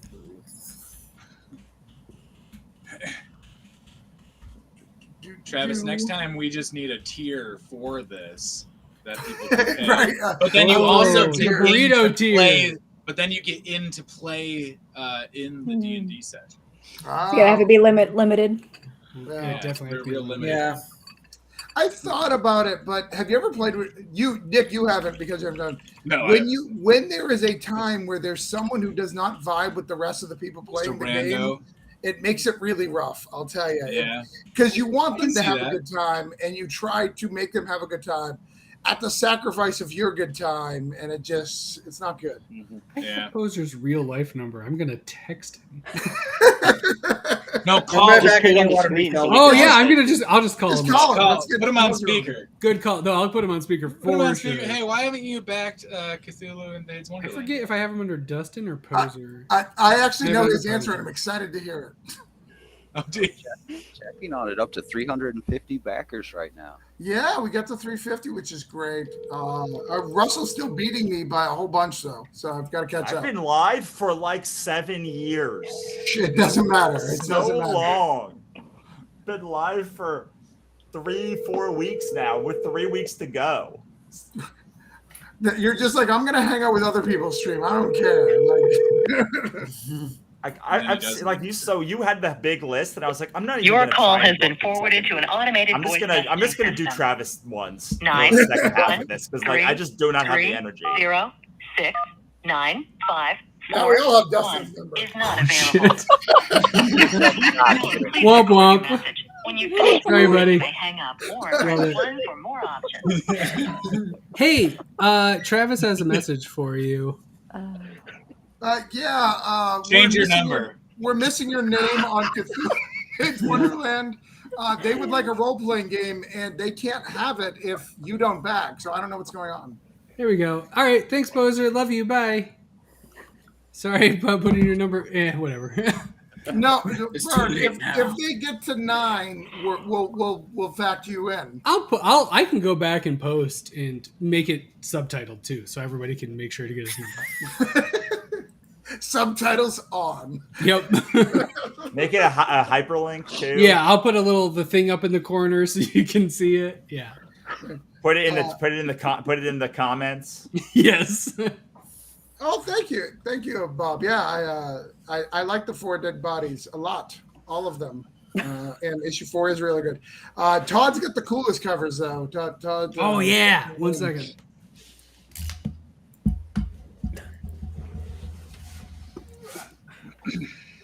I'll just call it for Ross Ryder. So Russell, this is the first time you've ever done 40 days. Why did you decide 40 days? Just because of the amount of money we needed to raise? Because we dropped 150 backers and $8,000 between book 1 and book 2, and I figured that if we did the same thing between book 2 and book 3, it would be impossible for us to fund without 3 more weeks. Right. It was math. Also, it was the last one. Sure. That's wonderful. That's lovely. I love it. Ooh, Yeah, shiny. look at There you this. go. Nice. That's issue 4 metal. That's issue 1 metal. Issue 2 metal. Shiny, shiny. And issue 3 metal. That's Very dope. shiny. This one's my favorite. So good. I have that original art still. Nobody bought it, and I still haven't hung it up. I don't know what's wrong with me. Oh, that's so good. Yeah, those are all the metal ones. They're pretty. That's a question for all the comic guys. Have you guys ever bought original art for your stuff, but then you're afraid to like ask them to ship it because you're like, if it gets too much. damaged, it's gone. So you're like, when am I going to see you so I can hold it and make sure it's safe? I actually own the original cover to American Dreams #1. Okay. I own like 200 pages of whatever pages Renzo sent me of like Ichabod. Like he just sent me like a ream of paper of Ichabod and was like, "Here, is this enough? I'll send you more if you want it." That's great. I asked Jeff, the guy who did Villainous, and he did all of his digitally, so there was no original. Yeah, I same. thought that Renzo did all of his Or are they digitally. all original then? Yeah. Mm. So I thought for three volumes that Renzo had done everything digitally. It was not until we did the last campaign I was like, man, I wish you had like the originals and you didn't do it digital. It's like, oh no, I like traditionally ink the book, the thing, and I was like, what? What he didn't tell me is he doesn't ink it on Bristol board. He inks it on a smaller thing. So yeah, I was able to offer original art for the first time because I literally just didn't ask the question. So take that as a tip. Ask your artist if they actually do things digitally or traditionally. I will next time. Good tip. I had an artist who's like, "Oh, I do it digitally, but it's fine. What I'll do is I'll print it up real quick and I'll just write 1 of 1 and sign it on it. It's gonna be fine." Hilarious. I love it. It's like 8.5 and it's got a margin on it. Right. I mean, I guess it works, but it really doesn't. Like, amazing. It's the only one that I'm printing of it. I promise. I swear. I know Doty does his pencils physically. I think our inker Tebby on American Dreams used to ink physically, now it's digitally. I know on Night Raft, Gabe does pencils physically, but David, our inker, does digitally. I have a great Hope Larson story about this exact topic. Hope Larson. She was at Cal Arts or something, some show, something like whatever the name of the show is called in like December, and she just had like literally like she had some books, but she had like literally like 4 stacks of originals, and I friggin' love Hope Larson's art.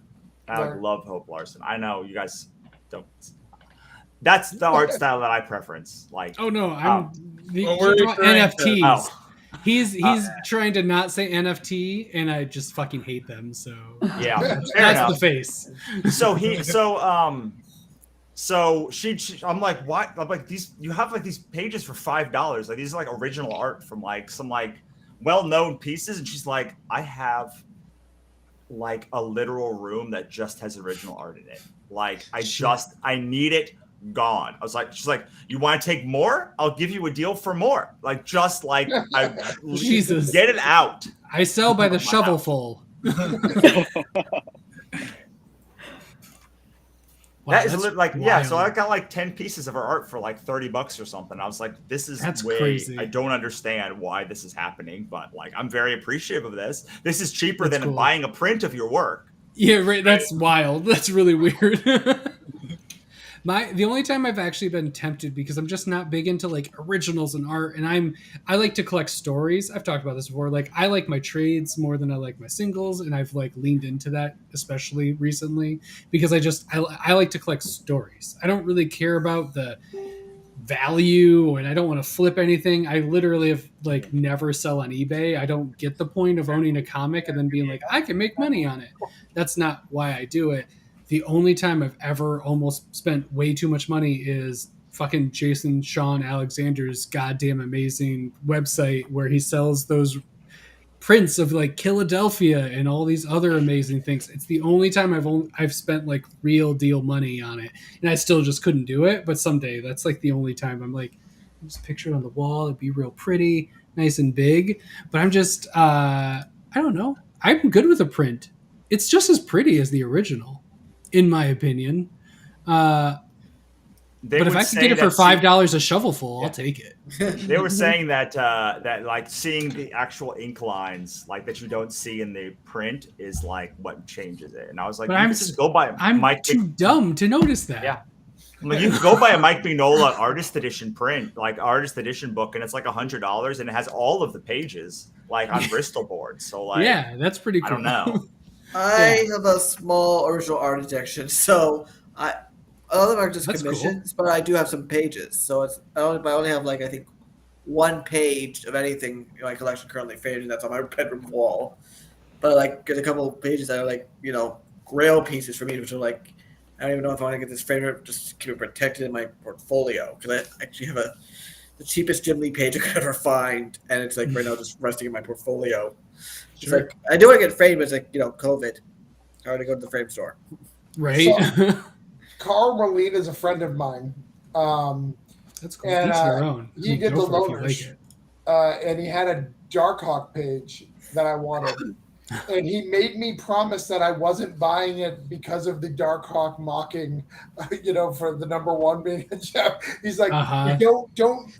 I don't want to find this on the internet. Like you're making fun of Darkhawk and using my original art. I was like, no, I love Darkhawk. I really do.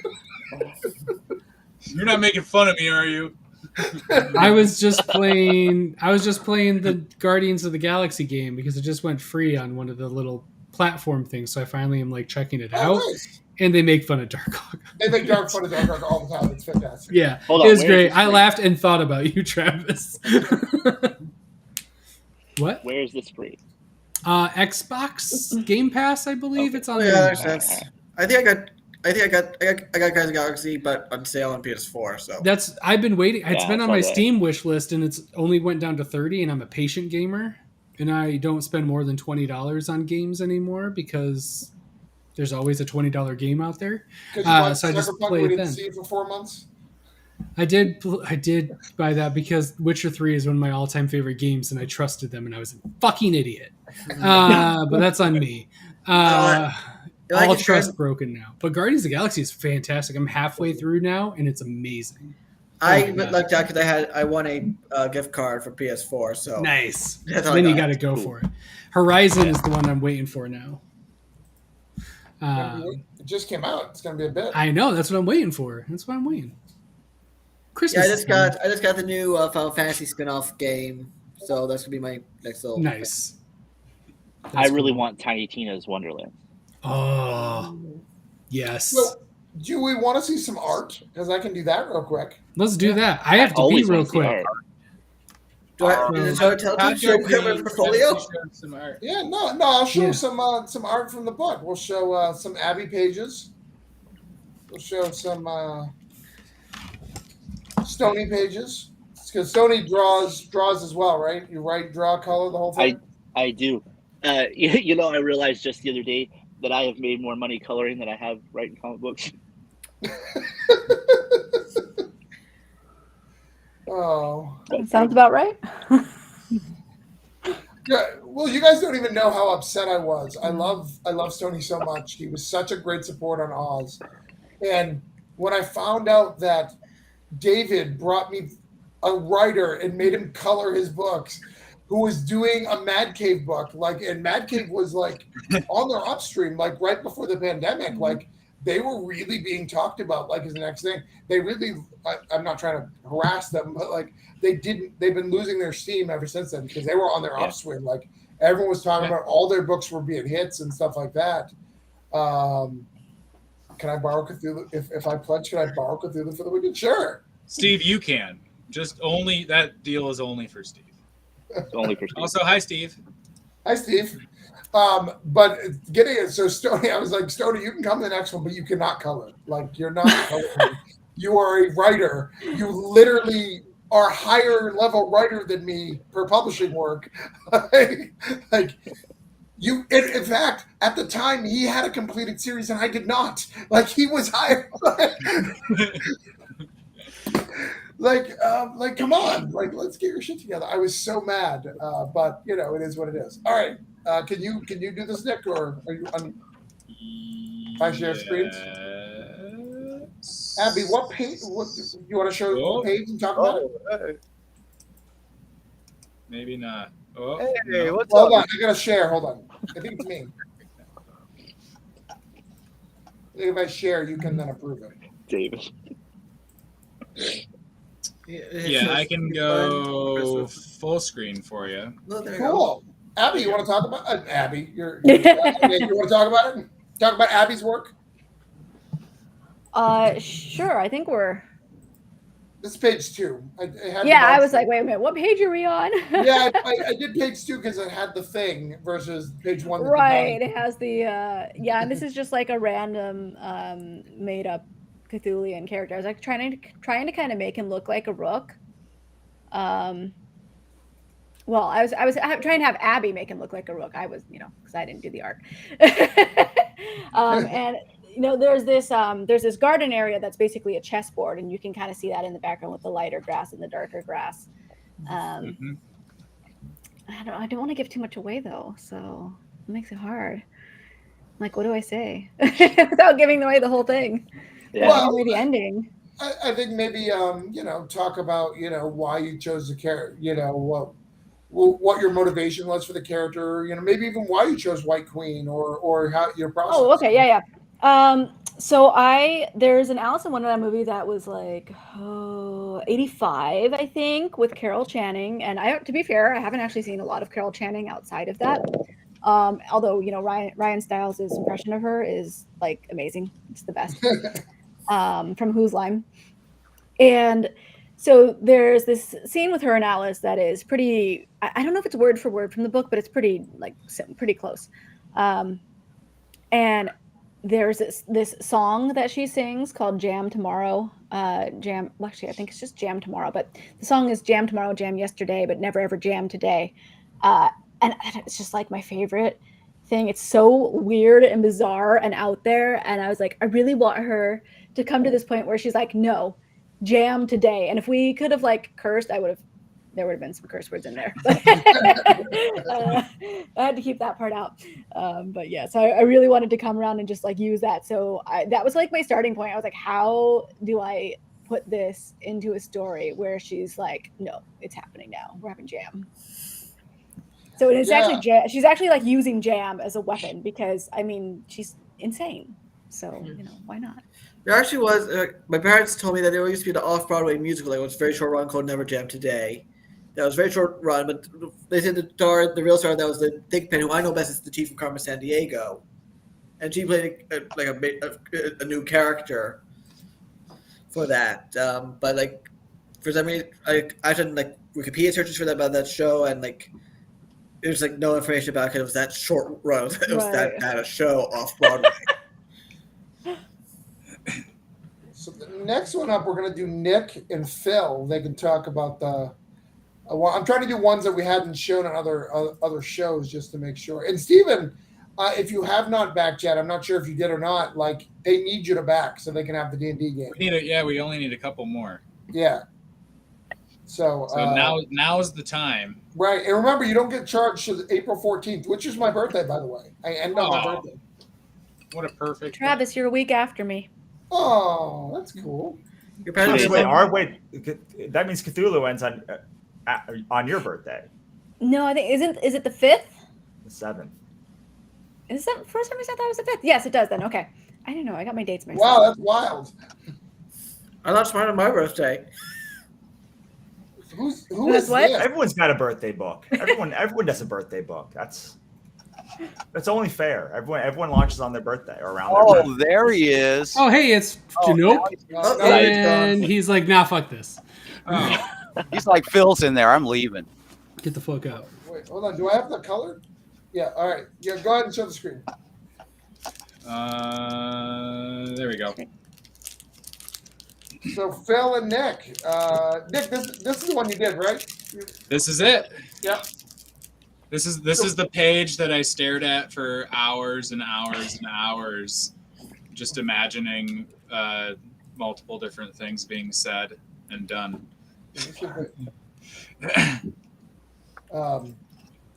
Man, those colors are excellent great. colors. Those are great. Thank you. Yeah. Whoa.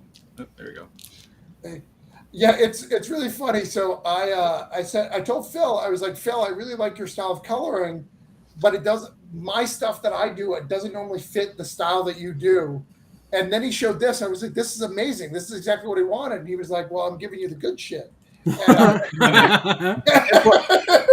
man, like I say, everybody likes that kind of almost slightly retro flavor that I'll do. Your style. but I do the more rendered stuff more like this. It just depends on. It's just like everybody kind of latched onto that style, and they always want me to run that one. But I can do a few other little fancy tricks here and there. Go a little more. So yeah, Nick was on it for months trying to figure out which one he could do. Yeah, I had two, and I was kind of just going back, and they were both excellent. And that one I found myself going back to more often. So I had more panels that I felt more comfortable with going through. It was a difficult task I guess I don't know if that would lean more Marvel method, but only the second half, right? Like I had the completed page of the artwork, but I hadn't written any of the direction or anything for the artwork, so I had to kind of figure out based off the art what was going on first, and go from there. So it was an interesting exercise, but I had a lot of fun. Oh God.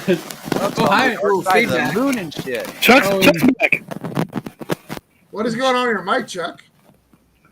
It's my shitty mic. Ooh, it's real bad. It's real bad That's, tonight. that's not good, man. There's a lot of static. Maybe you should call it on your phone or something. Are you all right, buddy? How you doing? You safe? Are you safe? Are you in a hurricane? Oh, okay. Uh-oh. He's gone again. There it is. Do you want Poser's number? Let's go back farther. Travis, you should answer this flash rate video question. I think it's relevant. Well, the second, they're both second question at least. Stony, I'm still wondering of getting Villainous The Volume 2. second question. Oh. It says also how much is it for the physical copy backing? Oh, all It's right. 29. Go ahead. No, go ahead. You got Right? it. It's 29 bucks. 29 Yeah, bucks. 29 Yeah. bucks. And Sam the Go back King. Hi, Sam. For how many stories was it? It is 34 stories currently. 34 stories for 29 bucks. And It's a good deal. spoiler, Good deal. I just paid for 2 more. Oh. By friends of the show. We're friends here, right? The burritos. I am a fan favorite. Let's share. So I just paid for a Brian Hawkins story. Oh. Because I really wanted to get him in the story and it didn't work Golden out. Burrito Award winning Brian Hawkins. And also Golden Burrito Award winning by David, my good friend David Byrne has to. Oh, hey. Yay. Oh, that's great. Yeah. So Brian Hawkins wrote me a script a long time ago, and we never could connect him with an artist. So I asked Inoxio to do it, and Inoxio agreed. So to go, It's Brian and Ignacio? It's Brian and Ignacio? Holy Yes, it is. shit. Are you fucking kidding me? What? That's pretty awesome. Brian so Hawkins is. Oh, I clicked the wrong one. There you go. I clicked the right one. Brian Hawkins is an awesome. And so we yeah, do and Ignacio did our cover, the burrito cover, for our variant of Jessamy, a David Byrne book. Whoa. right? So many streams overlapping. Yeah. And David Byrne, he always wanted to be in it, but what I like about David Byrne, he wasn't going to just give me a story. Like, he didn't have any concepts. He just didn't have any ideas, so he wasn't just going to phone it in. Black Cotton Trade just But dropped I realized- this month, and it's amazing. You should all So check it out. in the book, we have the card stories. So God. people have card stories. We realized that nobody did diamonds for whatever reason. Oh. And I was like, well, I need a diamond story. So I was like, David, can you whip up 2 pages real quick? So he whipped up 2 pages, and we're getting somebody in. Whip And 'em I up. did this last time. If you guys remember for Oz, I know Stoney and Russell may remember, but like at Oz, I was just like, oh yeah, there's more stories. Like, who are these people? Like, what are they? Yeah, they just they're here now. Here's the problem: is like you meet people along the way, and you're just like, "You want 2 pages? Yeah, I'll give you 2 pages. Like whatever. Right. Like it's 2 pages. Like I'm not gonna say no to 2 pages. Like from a cool person. Like I'm just gonna let you in." Hi, Chuck. All right. Me too. All right, so I'll talk about Chuck had too Sam many and dummies. Flash Race. I was You want a saying, page? you're getting it. Let me put a page in here. Oh, wait. Oh, Stoney. Okay. Stoney? Yeah. He's ready for a Sam page. and Flash Ray have asked about Villainous Volume 2. Okay. So I haven't really spoken about this publicly. I've told a few friends in private, but Villainous Volume 2 is canceled. They cited the paper shortage, and they did the math and decided that it just wasn't going to happen.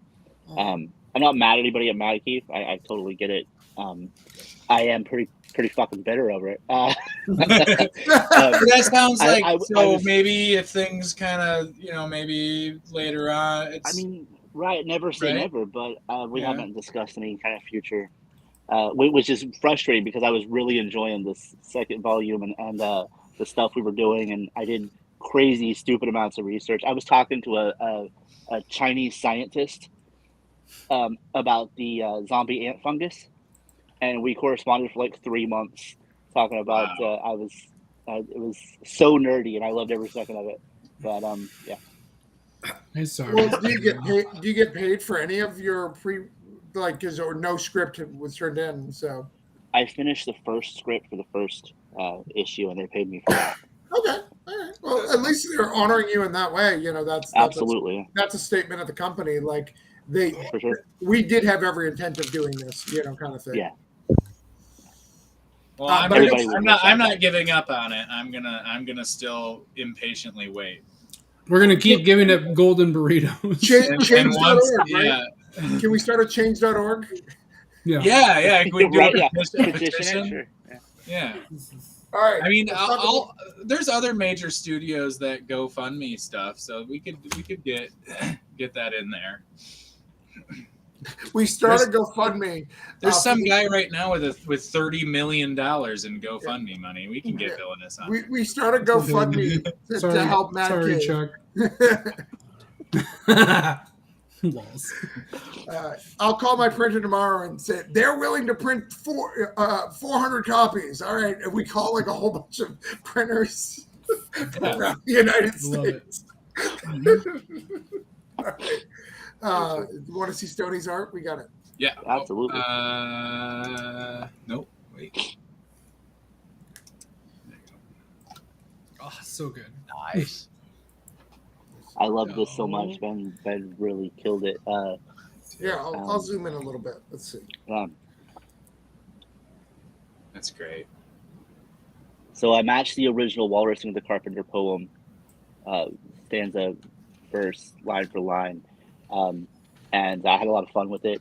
Ben and I really had great chemistry. Really, the back and forth and stuff was really cool. I really enjoyed working with him, and I absolutely love the way this came out. And I'm so excited for people to read it. It's not like anything else I've ever written, so I hope people like it a lot. Oh, Chuck says Wendy proofed this piece and loved it. I'm going to have to talk to Heather about why I didn't get to proof Stoney's piece. Definitely talk to Heather about my piece. She's probably worried about the conflict of interest. And... Yeah, definitely. That's true. I always recommend right after the screen is a good time to do that. Just message her immediately. Perfect. And say, hey, I'd like to talk about Stoney's piece. Yeah, can you? Midnight, I have this 1 o'clock. That's the perfect I have time. this picture of Stoney's piece that I would like to talk about. I think my wife would love that. And I would definitely feel secure because I'm a very secure man, and like it would be no problem if she just went in the other room and talked to you for hours. I would be completely fine with that. About Stoney's piece. About Stoney's piece. Right. Russell, let's look at yours. So Sam, so guys, for there's a lot of new people in the stream. They still need 3 people to get the RPG. 3 more. Link is in the description. Is it 3 more? 3 more. And we're gonna let you have it at 9 because of Vern. So. Oh wait, we need 1 more. There's at 350 backers at the moment, so we had 3. I thought we had 340. In the description, there's a Kickstarter for Cthulhu Invades Wonderland. You should go do that so we can. 1, you can get this fucking awesome book that has like 70 creators, possibly more. Looks like it. And then might be 300. Who knows? Like, it could keep going. It could just keep going up and up. And then we'll also get to have another Cthulhu Invades Burrito RPG session, which hopefully has Stoney being sad that I get to be the bard again, and along with other friends, and it can be a real good time.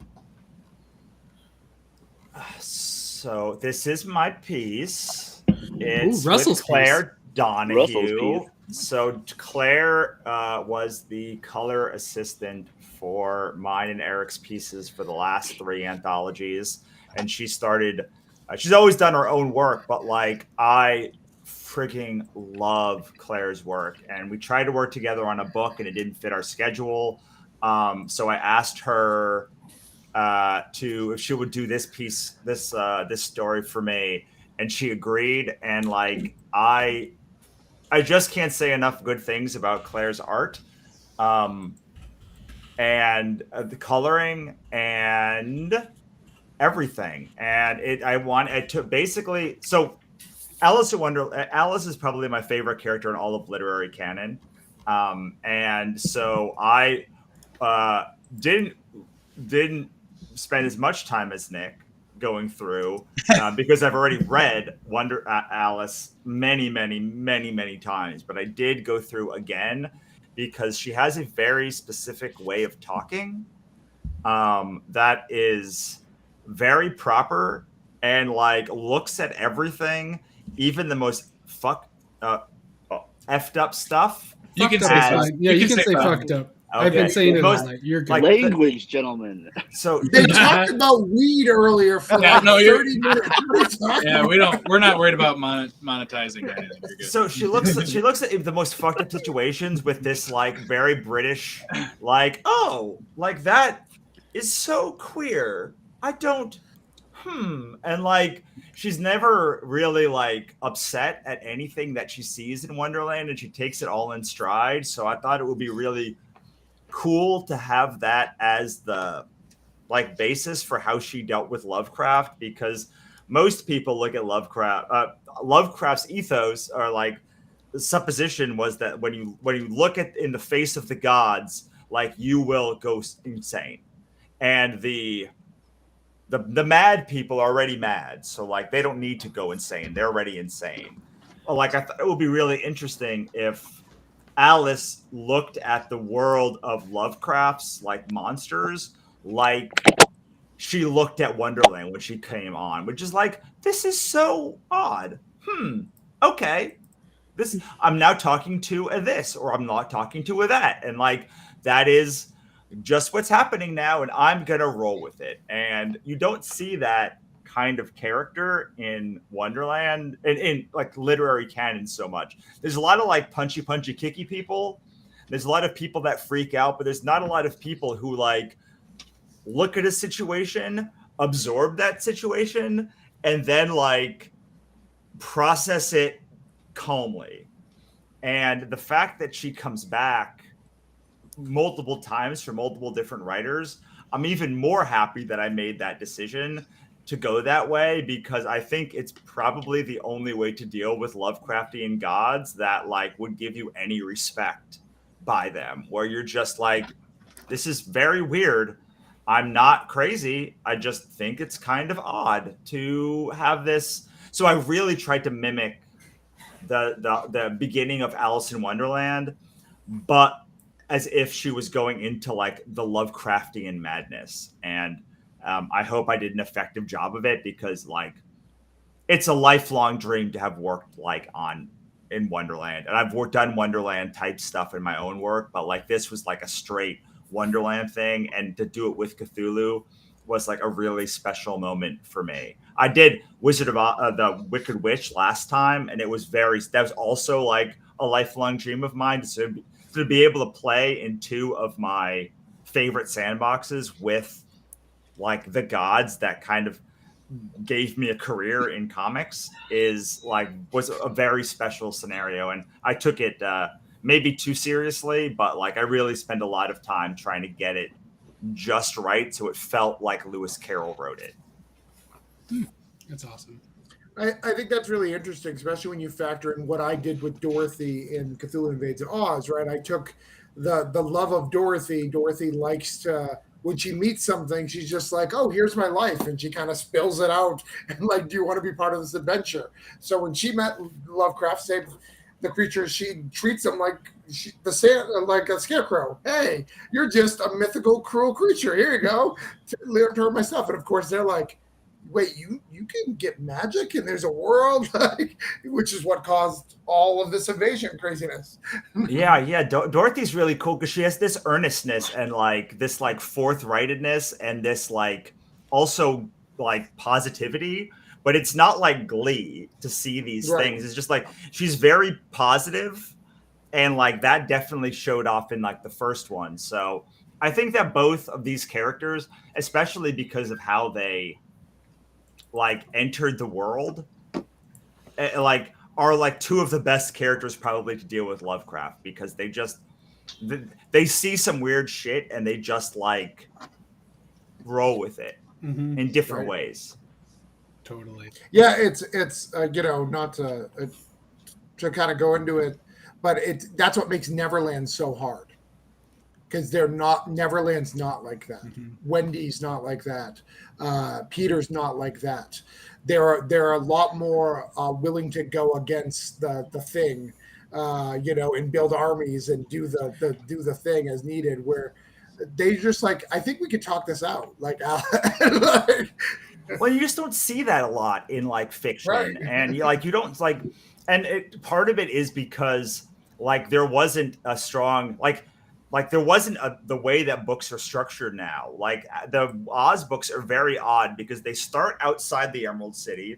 They almost always see you go to the Emerald City, and then you go back out the Emerald City, and then you come back to the Emerald City. They're almost all structured that way, and it's such like an odd way to structure it. But because there wasn't like a ton of books that existed talking about structure and character and all of this thing, like Frank Baum just did whatever. Like he just like, that's the structure that he liked, and that's what happened. And in the same way, like there weren't these action characters. Like Sherlock Holmes is not an action character. Right. He's like a thinky character. And H.G. Guy Wells Ritchie says otherwise. Yes, he does. But like H.G. Wells, like his characters, like the Time Machine, like thinky characters, and like to have those two characters be like thinky characters and just be in this fantastical world is like, I don't think it could exist now. Like, I don't think those books could be written now, because like, that's just not how you write fantasy. Like it's a whole different conflict structure. And I wish there were more characters like them, because it shows that there are different ways to get into a scenario. Whereas like Peter's kind of a dick. Right. Like, Peter's the fucking worst. Peter fucking sucks. Yeah. Peter is a huge dick. He sucks, and like Tinkerbell sucks, and like the Lost Boys suck. Yep. And like Hook sucks, and like all of the characters. They all suck. Neverland is full of sucky people. Yes. That'll be super interesting to see. Speaking of super interesting, I know we gotta have some people leave soon. So I have an important question, especially for the newbies that are here, before we have people funneling out. Oh yeah. Daniel, Russell, Phil, LK. Because Travis and Stoney, I think, have answered this question more than once. Several times. What is your perfect burrito? Okay. When I was a kid, there was a place called, it wasn't El Torito, but for some reason I can't think of anything besides El Torito, and it had this super burrito. It was like a wet burrito with red sauce, and it had just literally everything you can think of, like refried beans and guacamole, and we called it the Slug. And like, I still think about it. I literally thought about it maybe like a day ago. So that's to me like the perfect burrito. It sits, you sit it down and it like kind of shakes the table, and like you finish it and you feel real bad about yourself because you just finished like 7,000 calories. But you are also incredibly happy that you just spent the last 30 minutes consuming this amazing thing. Awesome. Good burrito. I was going to say there was something similar that I liked here. It was this place right outside of the clubs in the area, and it was called Burritos As Big As Your Head. And well, they were pretty freaking big, man. Did they weigh your head before they made your burrito to make sure it was the same? They were practically as big as your. That was a lot of burrito, man. I would make bank. My head is ridiculously.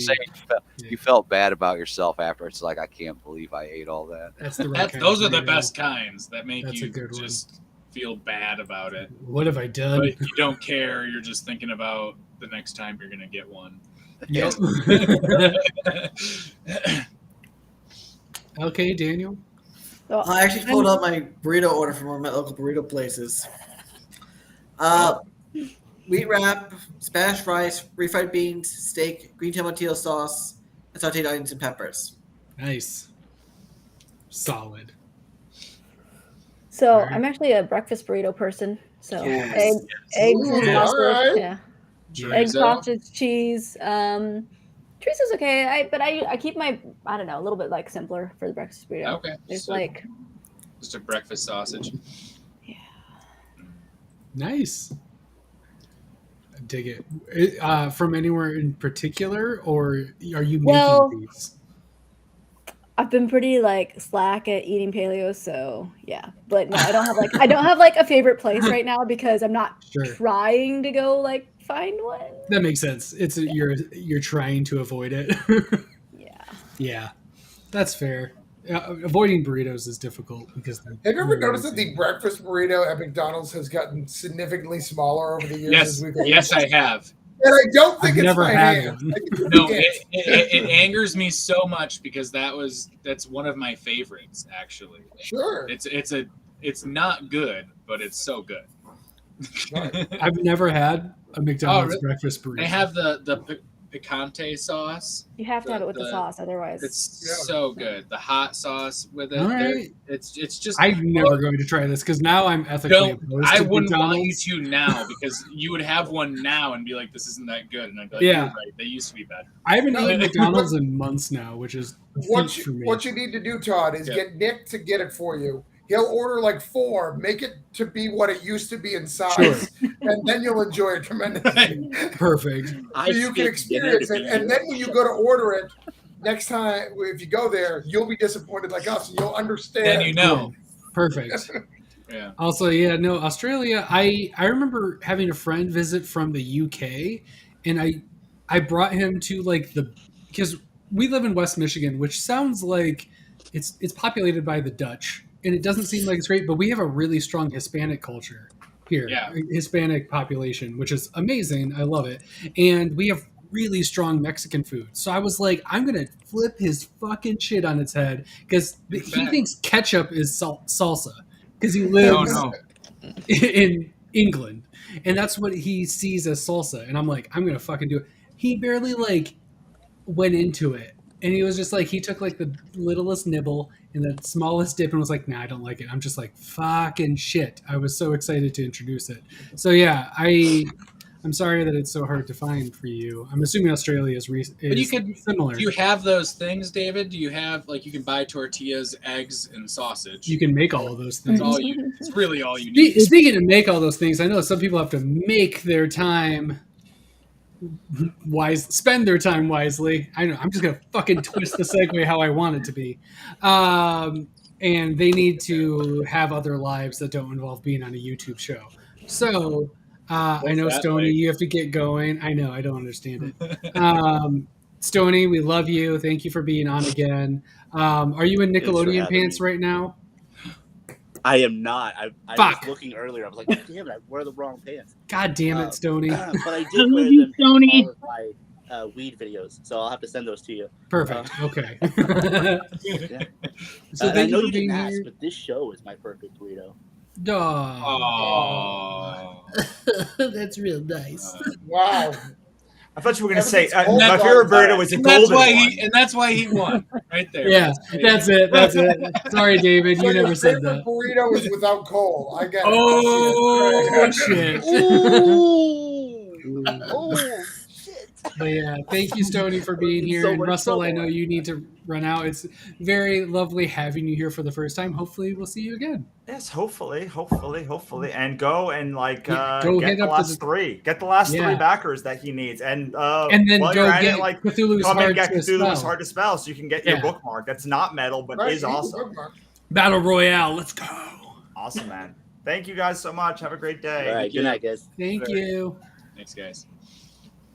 I thought you were leaving, Stoney. Oh, there we go. Can And you hear Daniel, me you now? gonna go too? I can go on for a few more minutes. Are you All back right. from the dark side of the moon, Chuck? I don't know. Can I be heard? Oh, I can Oh, hear you. Yeah. fuck, it's I Chuck. hear you, man. Oh, fuck, it's Chuck. Okay, all right. I'm fucking in then. Let's do it. Let's go. Pew, pew, pew. Hey, Chuck, what did you do on the book? I wrote and edited. So one of the stories that I wrote was the caterpillar, and the other was a super secret Alice story. Ooh, super secret. Secret. Love it. That Chuck, it was Chuck's idea, and you should always, if you're mad about it, call Chuck. Perfect. I will call him. I'll put his number on. Yeah, the go ahead stream and put his phone right number up. closer. If, I'm gonna ask Heather to have Todd proof mine so he can yell directly at me. Perfect. I love it, as it should be. Also, I proofed. I saw in the comments. I did proof Holiday Spirits as well. Thank you so much. That is cool. who did the art on this one? This is Chris Mad. Ooh. Okay. Inks. That looks Oh yeah, good. yeah. From No Heroin with inks from Mm. William Wolford and colors by Shauna Mad, his daughter. Looks great. Yeah. Oh, look at that Google Drive. Love it. That Google Drive interface is so nice. When are we gonna have native dark mode? We should talk about that. Wow, that looks great. Oh, those I like this little eyes bite. in the bite. The little Oh, bite. the bite's great. Oh man. What- So what's cool- Chuck wrote everything we're seeing here. Yeah. Looks great. What's cool about Is that that Chuck? creature? Yeah, yes, that's me. What's cool about that creature is it's Amigo. I guess that's it. It's not just an action figure anymore. It's not. And their skin color changes depending on their emotions. So when I got to write that piece, I told the colorist, "Hey man, I will just tell you their emotion, and you decide what color would work best because color is not something I'm necessarily amazing at, and I felt like they would have a much more in-depth take on it." So the colorist got to really play with what they wanted to do with those characters a lot more, because all I would tell them was, this is what they're feeling in this, do as you will. That's awesome. That's really cool. That's a great idea because it's just let them feel what it is and let it run its course that way. I love that. That's great. Thank you. It looks great. That's who's the artist for it again? Chris Mad. Chris Mad Thank and you. Shauna Mad is the colorist. Fantastic. That is So from wonderful. No Heroin. Yep. That one book. Yeah. Done by that guy. That one guy. Yeah. That one guy. We don't talk about that We guy don't. We haven't anymore, talked about that guy in a long time. Weird. Hey. Oh shit. 2 more then? Woohoo. Let me check. He may be making it up. It's weird. I mean, Flash Ray put Andrew Nicholson on there. We are good. We are good. Verified. 2 more, y'all. 2 more and So we get our remember, if RPG. you can get to 9, I'll count Vern. Oh, that's right. So we really just 1 more, y'all. Let's go. So and Steven, like literally Steven can back. He always backs the last day. Steven? Always. I don't know why. He just does. Hey. Hi, Steve, if you're still here. Hi, buddy. But yeah, we've got this page, and I can only show this page because Daniel wrote very aggressively. Let me make it bigger. Oh, I can't. This one. And everything was hand drawn Amazing. and colored. Yeah, look at that. It looks Oh. fucking awesome. Like that? That Google Drive? That's beautiful. So Phil, can you color like this with colored pencils? Oh wow! Oops, hold on, I was muted. What'd you say? I said, can you color like this with colored pencils? Because you're the electric crayon. Is this possible for you? It is possible. No, basically what I do, I've just adapted over traditional techniques into brushes and styles in Photoshop. So I can try. I like to try and dabble in different, different mediums, but in the digital realm, if I can pull it off. Right. Because this is marker, correct? It's markers. Yeah. And it's cutesy animals, and then the big knife comes out. Yeah, that's awesome. I love it. Like, oh, look how just because fun. of the burrito. Well, we'll show another page. Who's Ooh. Oh my god. Oh, fuck yes. the murderous intent at the end. It's amazing. I love it. Oh, that's awesome. And Daniel, he was not content to just stick to one character. He actually has a cameo in his. Ooh. I do. Nice. He was like, I'm way better than that. Oh, hey, it's Nick. Well, the cameo's thematic. The cameo's thematic. I'm back. Sorry. Cameo's thematic, and Travis approved of the pitch. So, and I actually gave Travis 2 possible endings for the story. It just one. That's cool. That's neat. I love it. Did we get to see any of LK's? Mm-hmm. Yeah, we already did LK's. Just first, I think. That's what happens when I drink on Saturdays. Fucking hell. I drink very rarely, but I drink on burrito streams and I forget shit. I think you went to the bathroom, right? I was like, I really don't remember it, but I'll just assume I saw it. You weren't blackout drunk. You're fine. I was like, I've had 3 beers, so it's enough for me to my attention problems to be in effect, but not enough usually for me to completely block out shit. I'm sure it's great. It's beautiful. It's gorgeous. How many backers left? 1 more. Let's show you one more. We need one. Brian Hawkins just retweeted my shit. Brian, back your book. Brian, we now know you're in. Oh, I'm just gonna. So I am so proud of these pages. So I'm not going to show you the color, but I want to show you the stand. Yeah, because you guys can't figure out what it's about without me, without the story. Right. You guys want to see some Staniak? Yes. Yay. I'm going to show you the black and whites to keep the colors for the. Oh, that's lovely. Pretty nice. This is the king in yellow, and he's with the red king. And it's crazy that I could have chosen any character. Look at this. Yeah, look at that. It's beautiful. That's dope. Love it. Ooh, look at that. Right? Holy shit. It's like I'm writing anime. Yeah, that's fucking awesome. Oh, wow. Yeah, it's pretty epic. I'm missing a page here that I didn't show. Oh, look at that. It is pretty effing epic. I'm very excited about this one. Wow. Travis, I know it is super secret, but this is the golden this is the fucking Burrito Boys. Are we able to show them one of my Alice pages? Because those guys did such a good job. No, but not because I'm holding it from them. Maybe hold on, give me a minute.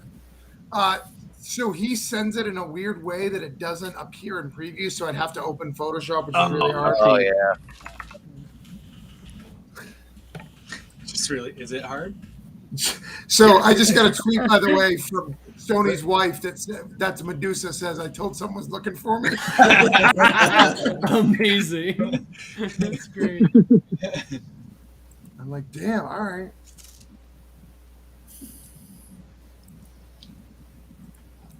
All right, we can show this page. All right. Because it's the burritos. Yay. By the way, for those who read Oz, it's in continuity. Toto shows up in several stories. It's pretty That's so fun. good. That's really cool. In fact, Toto showed up on in the Cthulhu in the preview that was Todd's first proofing job. Yeah, because I did that came and then Holiday Spirits and now the big book. Right. Yeah. Where is it? I was like, you don't have it up, right? Okay, I'm not missing something. Yeah, it's here. Yeah.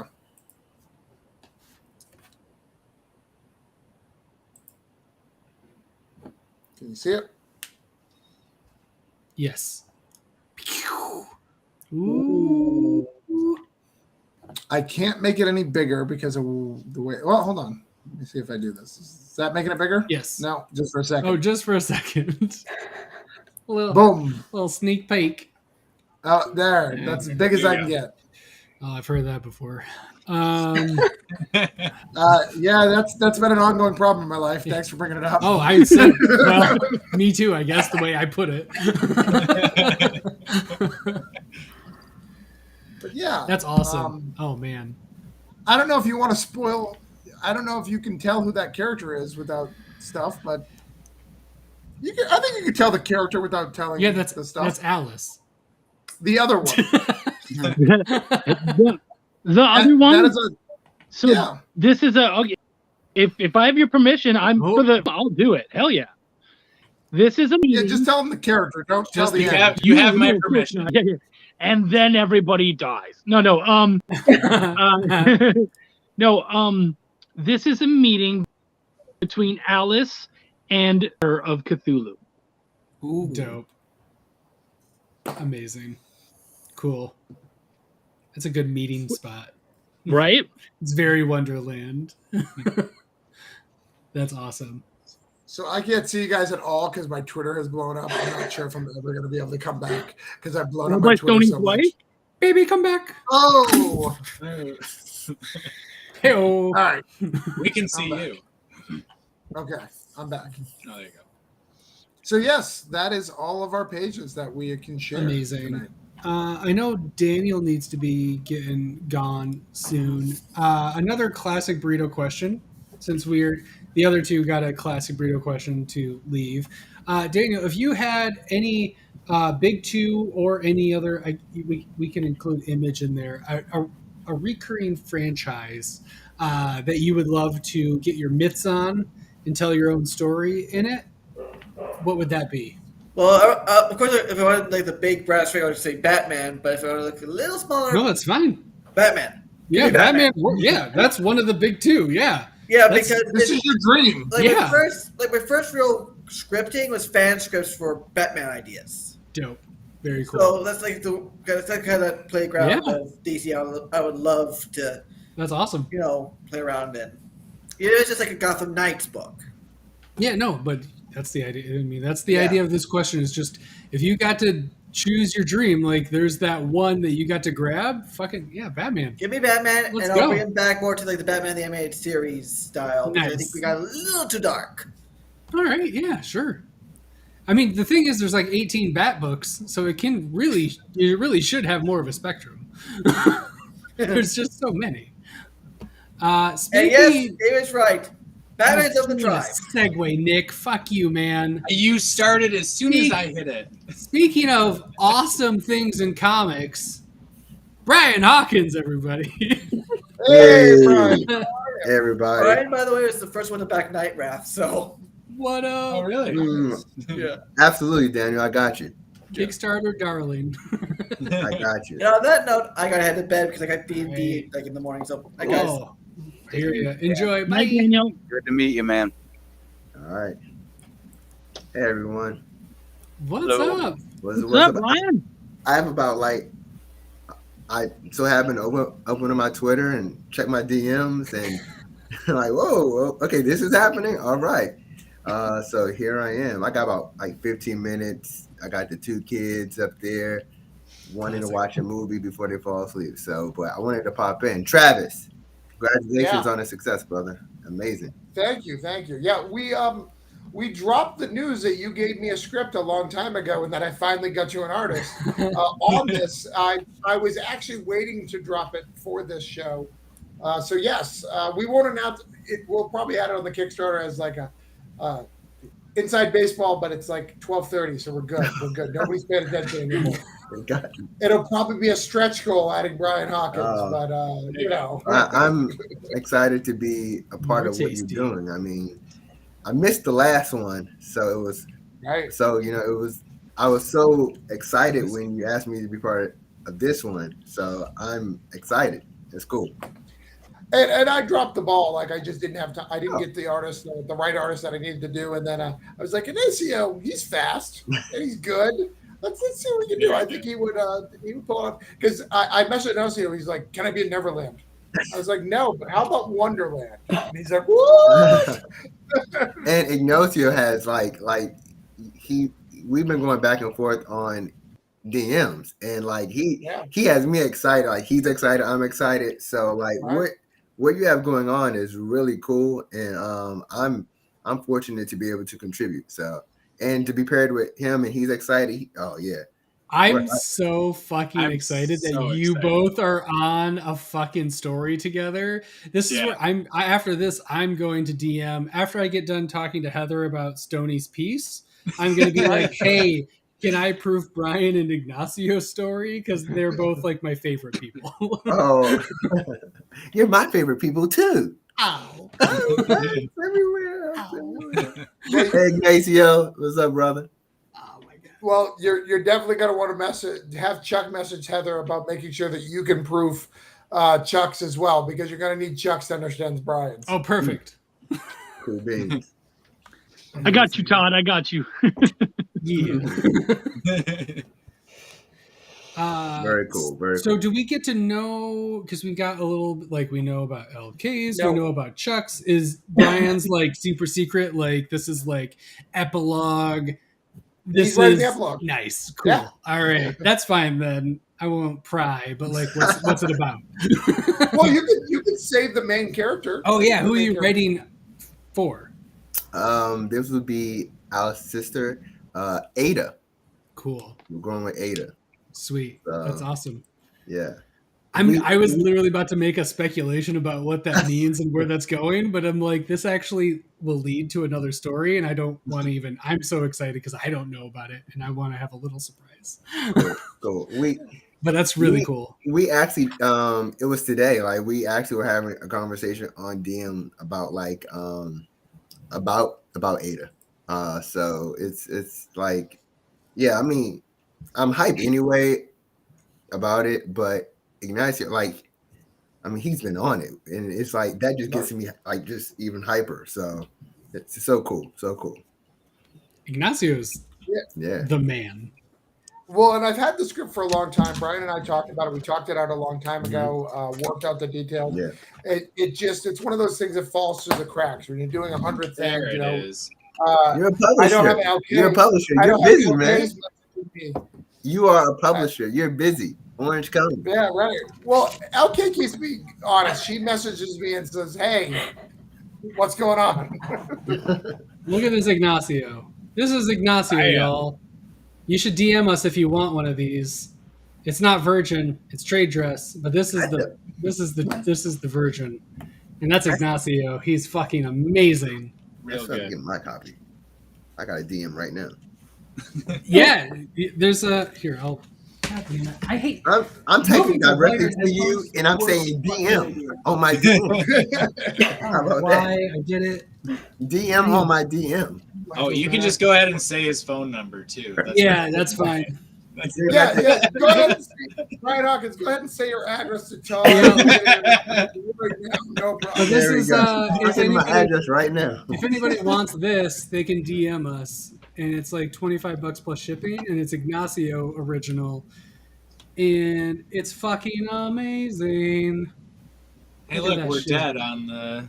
Yeah, there. And it comes with, because I have to be me, it comes with a little mini print of the Virgin, and it comes with a bunch of fucking stickers because I make stickers. So it comes with a bunch of little stickers of all Ignacio stuff and like our heads decapitated and the thing. And this is that sticker comes from the back of the book. Look at that. That's nice. That's nice. Yeah, that's nice. And just like Canceled, that's coming out soon. I did the lettering for it of the front. That's dope. But yeah, Ignacio is the fucking man. Okay, do you know Brian Hawkins? I don't know if we've been. I don't think we haven't been in a stream before. I'm not sure if we're in. Well, we're probably both in the Facebook group, in your Facebook group. Probably. That's true. Yeah, but Brian Hawkins, he's internet famous. He's on Zenoscope. He's in Does Black Cod. He's in Black Boxes. He's all over the place. Black Scouts, all over the place. He's an editor over at Mad Cave. He's an internet celebrity. I haven't gotten a new. He's just I haven't awesome. gotten a new He's just Zenoscope awesome. in a while, but that's where I probably would have seen. Well, it's nice to meet you. Hi. Yeah, nice to meet you. I love the Zenoscope stuff. I just haven't been buying it. All my money's going to and it's all going to other people's Kickstarters and my comics. So I totally respect that. Yep, that's fair. Yeah, I totally respect that. Support the indies for sure. Hey, Bob. What's up, Bob? Bob, I miss you, Bob. Where have you been? That's what we said earlier, because all of a sudden Bob showed up and we were like, what up, Bob? Like, what? It's been a minute. Virgin's so good. I mean covers. Yes. Oh, Bob. The Pictionary cover is really the best, and you should get that. Pictionary cover. There's a Wonderland cover that you can get, Brian. If you back at the physical tier, you could choose the Orange Cone Productions. Was it the Orange Cone Productions exclusive? Right, it's the Pictionary cover. The Pictionary cover, because it's Cthulhu Wonderland and it shows he's invading. It doesn't say Cthulhu invades Oz, but it Pictionaries it. It shows you what it is via the cover. Wonderland. Fuck me. I've been doing so good. I've been doing so good with all these fools saying Oz. I thought about letting it slide, and it was like, no. That's good. That's the right move. You can also pick this up along with the other one. Which glows in the dark. It glows in the dark. Very cool. Very cool. But it doesn't have a soft cover. It's not soft. I'm sorry. I like the soft cover too. I do. Talk to my wife. If you can convince my wife, what you need to do is right. What now we're talking about? The piece. Can we talk about softness? Like it's important. Let's talk about soft, baby. Internet celebrity Brian Hawkins trip. Y'all are killing me. Y'all are hilarious, man. The ICBH. Everybody knows the ICBH. ICBH. Oh wow. No, you don't even know. I had Greg Elises at a screen for Cthulhu Invades Oz, and he was up hitting. You could tell he was Tindering. It's just all swipes. And I'm like, so Greg, are you only on here until you find a date? Like, what's going on? Sorry. He's like, shut up. I was like, you know. And then, we started looking at what he's looking at. No less. That's funny. It's funny. Because men and women do it very differently. Women will inspect all. Men are just like, all right, yes. Smart because I saw a study recently that was wildly disturbing, and women should be selective. Fucking shit. Oh my god. We need one more. Speaking of fucking shit, we need one more backer at the physical range to get RPG. Yeah, if you're international, you can do one more.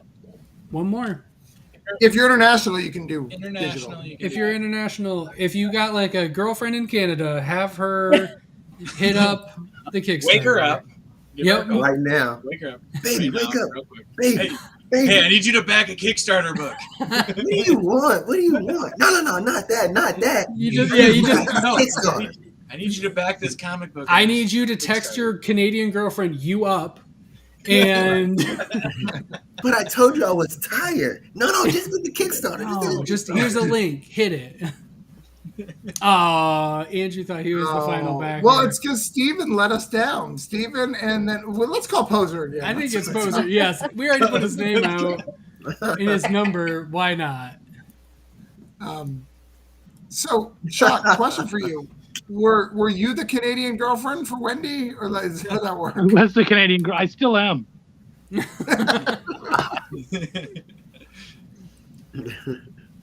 Oh, Bob.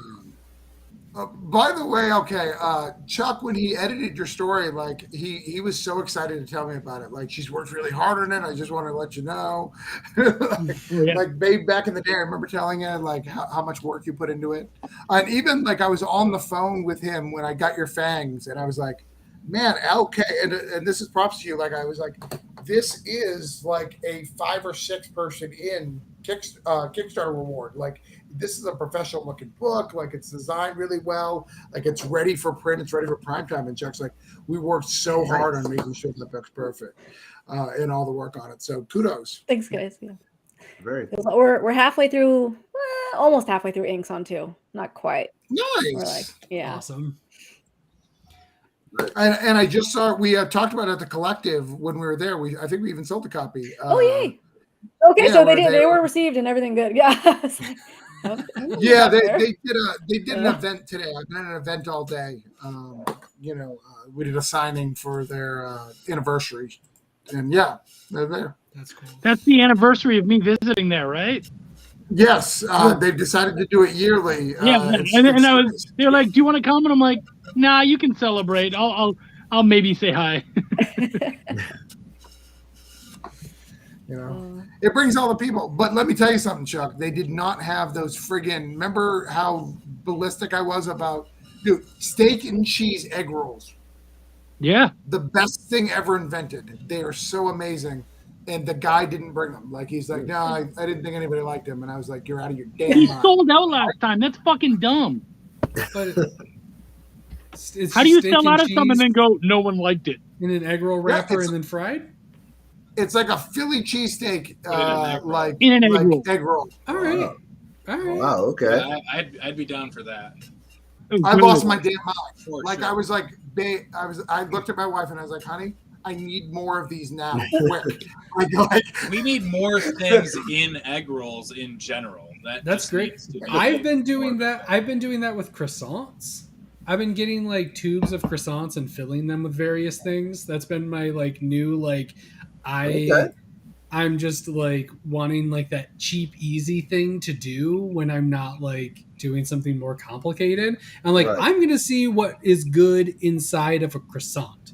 What have you been doing? Okay. My favorite thing has been pizza so far. Oh, Pizza sauce, cheese, pepperoni, sausage, green pepper, whatever the fuck. Makes sense. And then just make it in a croissant.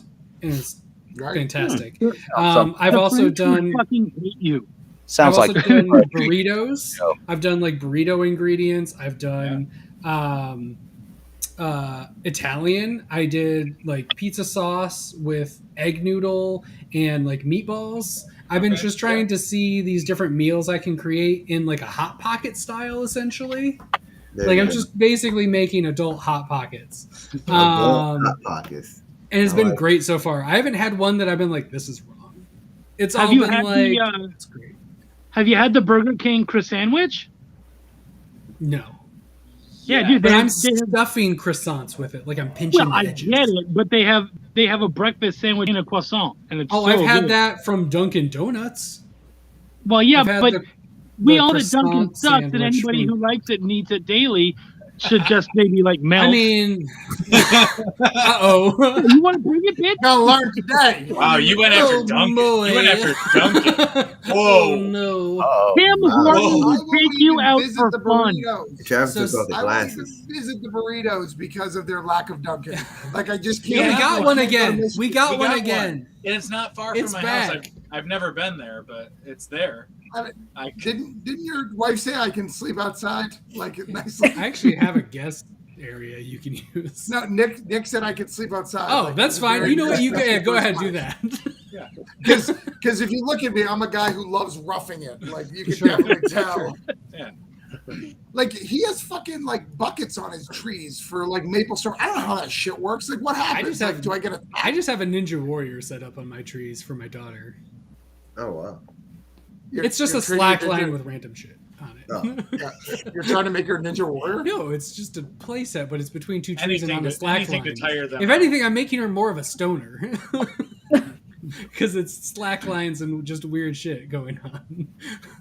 Parent goals. Fine. I feel you. Yeah, you know. I feel It's you. better than a So- lot of alternatives. I can't. True. Very true.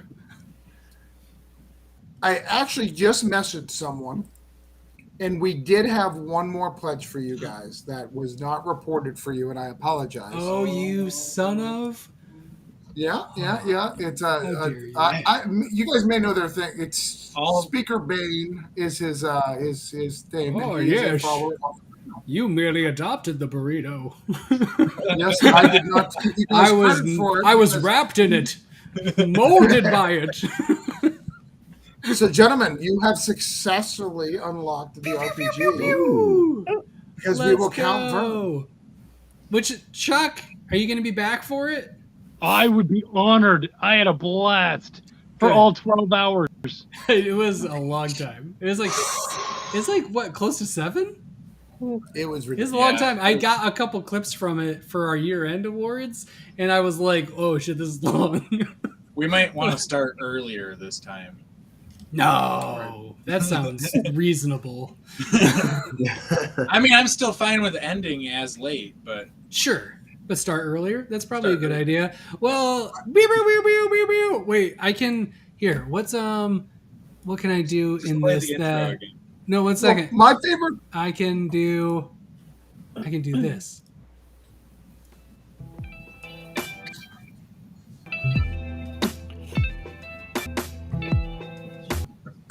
All right. It's all chill music. Restream only gives you real chill music as background music. There's no real celebratory That's it. stuff. That's as celebratory as we can get.